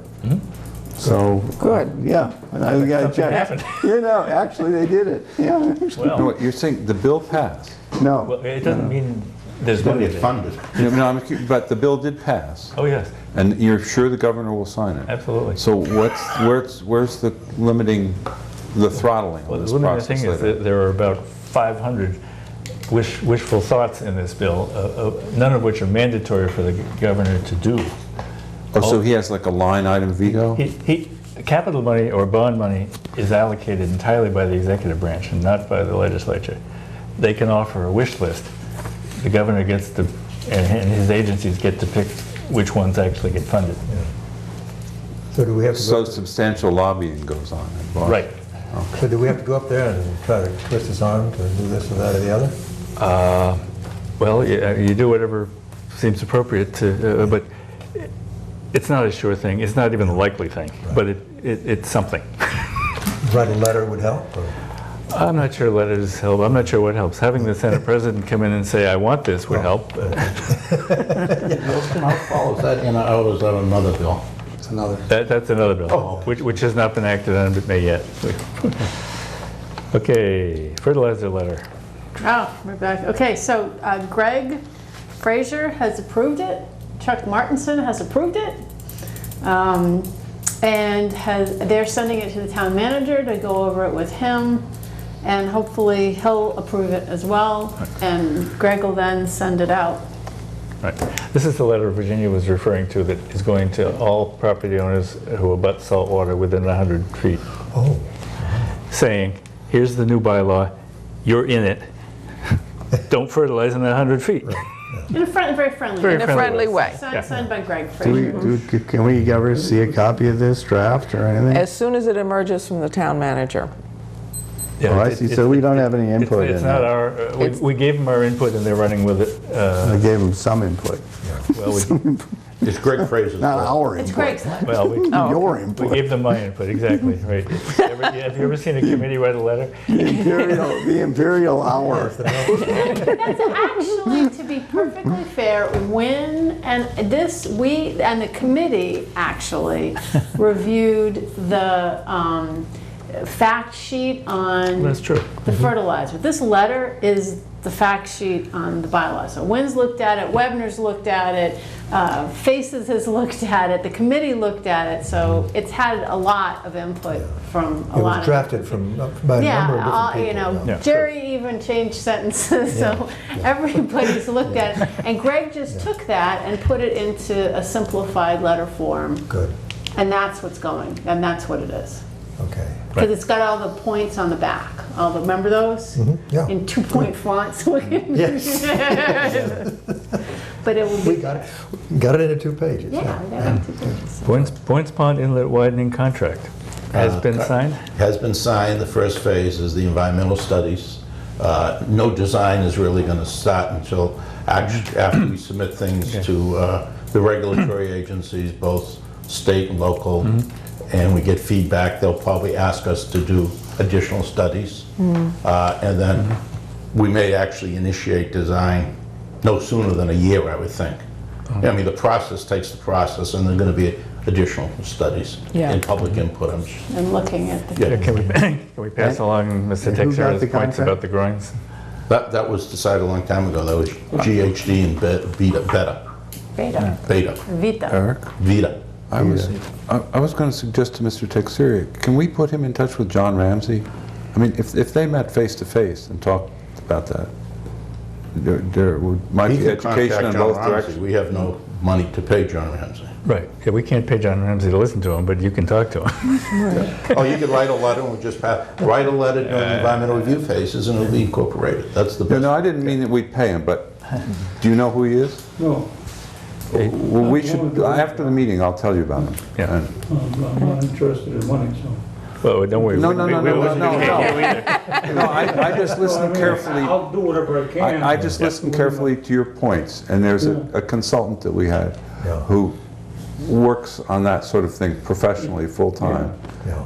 And if the two of you talk, I'm just going by points that I've observed. No, over the years. that helps. And that's People, what Come helps too. I think that observed. that helps. So maybe. Okay, plans for site visits to Wellfleet and Mashpee. So I poked around a little bit. There are several dates where the low tide is in the middle of the day in July and August. Is this for shellfish? This is for the oyster reefs. in Oyster reefs, Wellfleet. okay. I talked to the shellfish warden yesterday. He says that the flats in Duck Creek, you can walk out. They're soft spots, but if you have Wellingtons, you can walk out and take a look. I'm not absolutely certain. I looked at Kurt Felix's pictures that he gave us when he was here and did that talk. I'm not sure we'll see anything much more than the pictures he showed us. We certainly can do that, and I would love to have people come for lunch. I'll be up there for the last 2 weeks in July and the first week in August. You vacation in Wellfleet? Yes, for centuries. First century. Centuries, oh. Family house. Yeah. There's basically a noontide on the 18th, and I think that's a Saturday. 18th No, of that's the July. Friday after the water quality. Right, we're meeting Thursday night. There's another noontide on Sunday the 3rd. That's August 3rd? August 3rd. Yeah, I don't think. Well, it doesn't have to be exactly at noon, does it? No, it has to be. I mean, if we could get there at noon, we could get there at 11 or 1 or 2. Well, it should be. You just want it in the middle of the day. A moon tide. Yeah, but I'm saying, for instance, if Friday didn't work, but Thursday did, tide would still be close enough to the middle of the day. And it's on the 6th, it's at 2 o'clock in the afternoon. Friday, yeah, the weekends are. 6th of July or 6th? Traffic is sort Yeah, of. Friday and the weekend, not a good idea. Yeah. Well, it's going to be ugly anytime you go up there in the summer. No, it won't be that. The stretch from Orleans to Wellfleet. Yeah. Any day of the week. Of the week is a Till we nightmare. could go after Labor Day. We could also do that. Or end of August. When's the next one? Because everybody leaves like that they're, you know. They do. It Yeah. seems like there's a mass exodus when the school, colleges and Yeah. sports start. That Yeah, last maybe after Labor Day isn't a bad thought. Okay. The shellfish are still up and running, right? So, They'll have grown. All right. They'll have the whole season anyway. I think something worth seeing would be, we could judge just by eyesight, would be to see, because I sent him a note after we went out and saw the oyster drills all over the place. How serious is it a problem there? And he came back with so if we go out, we can look and see how they're doing. There is something to see besides just the shells lying on the bottom. And we learn a lot from these field trips. Remember the vineyard trips? Yes, we learned. We came out experts on things we knew nothing about when we went there. Right. But I Well, think, it may make sense to do it after Labor Day. Yeah. Just because Okay. Yeah. Summer is a it bear. a madhouse. Well, might we do a visit to Mashpee this summer, and not necessarily do Well, I'm the, not sure about even needing to go To Mashpee? necessarily right now to Mashpee. okay, Because they don't have reefs in Mashpee. I see. That was the point. Okay. He's doing aquaculture just a fine, different just, way. okay. I'm hearing after Labor Day is okay with everybody. After Labor Day. Okay, All right. got it. Review and vote in the minutes of the prior meeting, all of which were sent out to everybody. are there any other committee reports? Oh, good point. Are there any other committee reports? I always have something to say. Okay. The only thing I've done since I got back in connection with this is Sia and I went up, as I think I told you we were going to do, to talk with the Cape Cod Commission about the technology matrix. And we did talk with them. We made the points we had to make about them. Sia had some excellent points about the costs of eco-toilets. She clued me in on a lot of things that are new to me. And I had some points to make about the inconsistencies in the statistics, in the algorithms they were using. I think I reported this to everybody a little bit. You did. And I think that we were successful in our attempts to get them to at least take seriously what we were saying. And I'm going to make a short report on that available before the next meeting we have. And go ahead with that. In other words, this is an ongoing thing. As they say, they're making changes all the time. Yeah. Good. And so I just wanted to report that went forward. Good. Well, that's great. It seems to have been a successful meeting. I think it was. Yeah. Terrific. Any other report of members of staff? Ron? I just, one other thing we might want to mention that I don't know the details of actually, but you do, which is the grant application to the Buzzards Bay National Marine Environment Program and the EOEEA, the Executive Office of Energy and Environmental Affairs. To give the Bay a push, was that the one? Yeah. Yes. Right. Okay, the pre-app went in. If the pre-app went, I haven't heard anything. No, I know. Well, you know it went in. I mean, that much you know. Yeah. It did go in. And we know it is, okay. Yeah. Just so that that did go in. Well, And it changed a bit from when it was at the committee here. We at some point had actually said we would contribute $50,000 in money. right. That was to a different one, wasn't it? Well, that was when the coalition was the sponsor. Somewhere along the line, the coalition. It changed from the non-point source grant to a different funding source. Right. The 319 didn't happen, and it turned to be a different source. So it ended up with us being the prime sponsor and contributing labor and time of town employees and volunteers and things like that to the amount of $35,000. So financially, it was a better deal, and we are the sponsor, and not the coalition, but they're the partner. Okay. Yeah, I just wanted to, I thought that would be important to put out there. The other thing is that a number of us went to this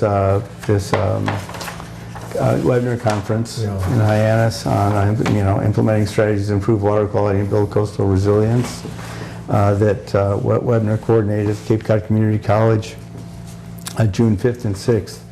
I was able to go on the 5th, and it was interesting. A lot of it we kind of know to an extent, but there was one talk given by that was quite interesting by a guy by the name of John Giorgio, who's a lawyer, and talked about legal strategies for implementing, but really put things. He's very direct and very clear. A lot of good talks, but this one was for me like he was right on the thing. It was so clear. He said, just a lot of things like if you because the question came up about Orleans closing its septic treatment plant. He says, well, they can do that because the haulers can go somewhere else.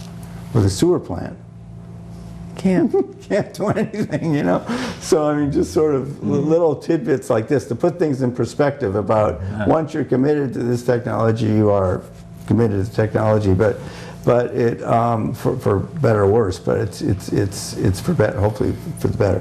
And so but anyway, it was quite interesting in many ways. There were good talks by a lot of different folks. Kurt Felix gave his presentation. Josh Reitzma, who spoke to us, also gave a presentation. And the last part of his presentation was what we'll be taking up this summer. We will, I guess the town will, through SMAS to do denitrification studies around the shellfish aquaculture.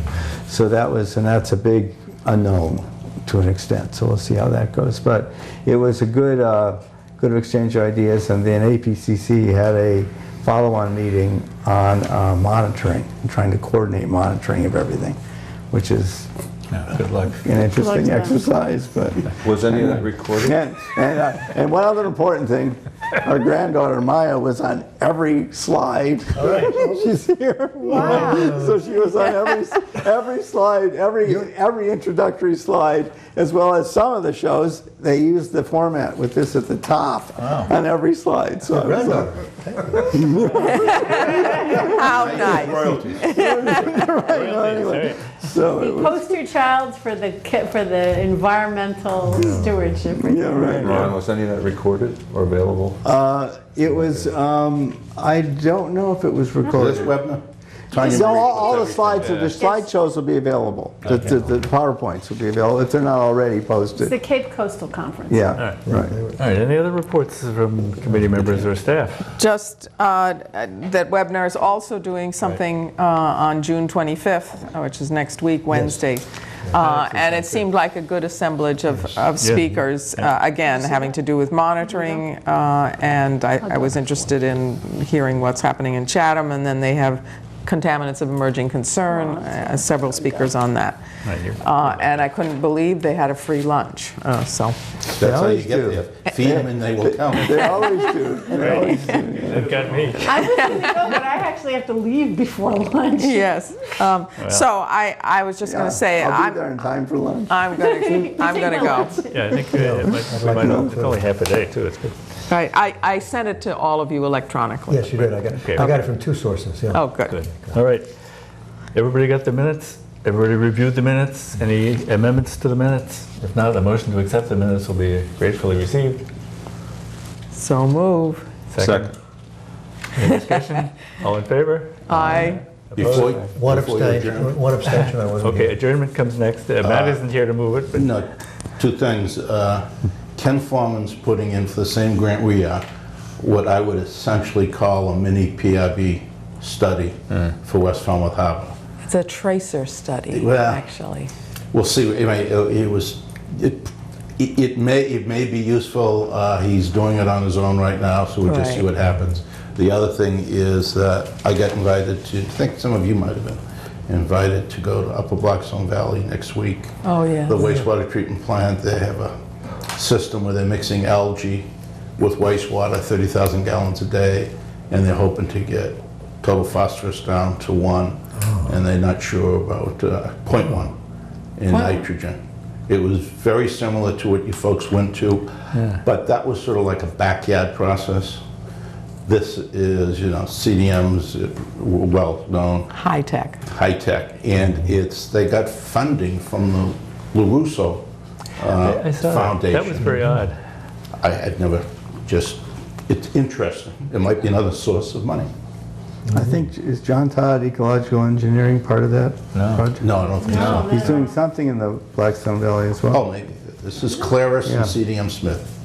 And they might have other consultants, but those are the two headliners. Yeah. So are you planning on going to that? Yes. Oh, good. When is it? It's next Thursday. Oh, okay. You can No, come with me if you... it's Wednesday. Oh, maybe it's Wednesday. It's Wednesday. All right. If I remember, I'll go. There's this other meeting on Wednesday, the 20, no, that's the weekend after, that's the No, weekend you're later. right, it's Thursday. It's Thursday. You're right. No, it's in, Thursday, okay. This is next That's Wednesday, Wednesday. that's Thursday. Any further discussion on the minutes, or have we voted them yet? No, we haven't. We did? Okay, Yes. fine. Any motion to adjourn? I moved to Somebody adjourn. help. I moved to adjourn. Yeah, but where's Matt when we need him? Yes. Can we have to meet?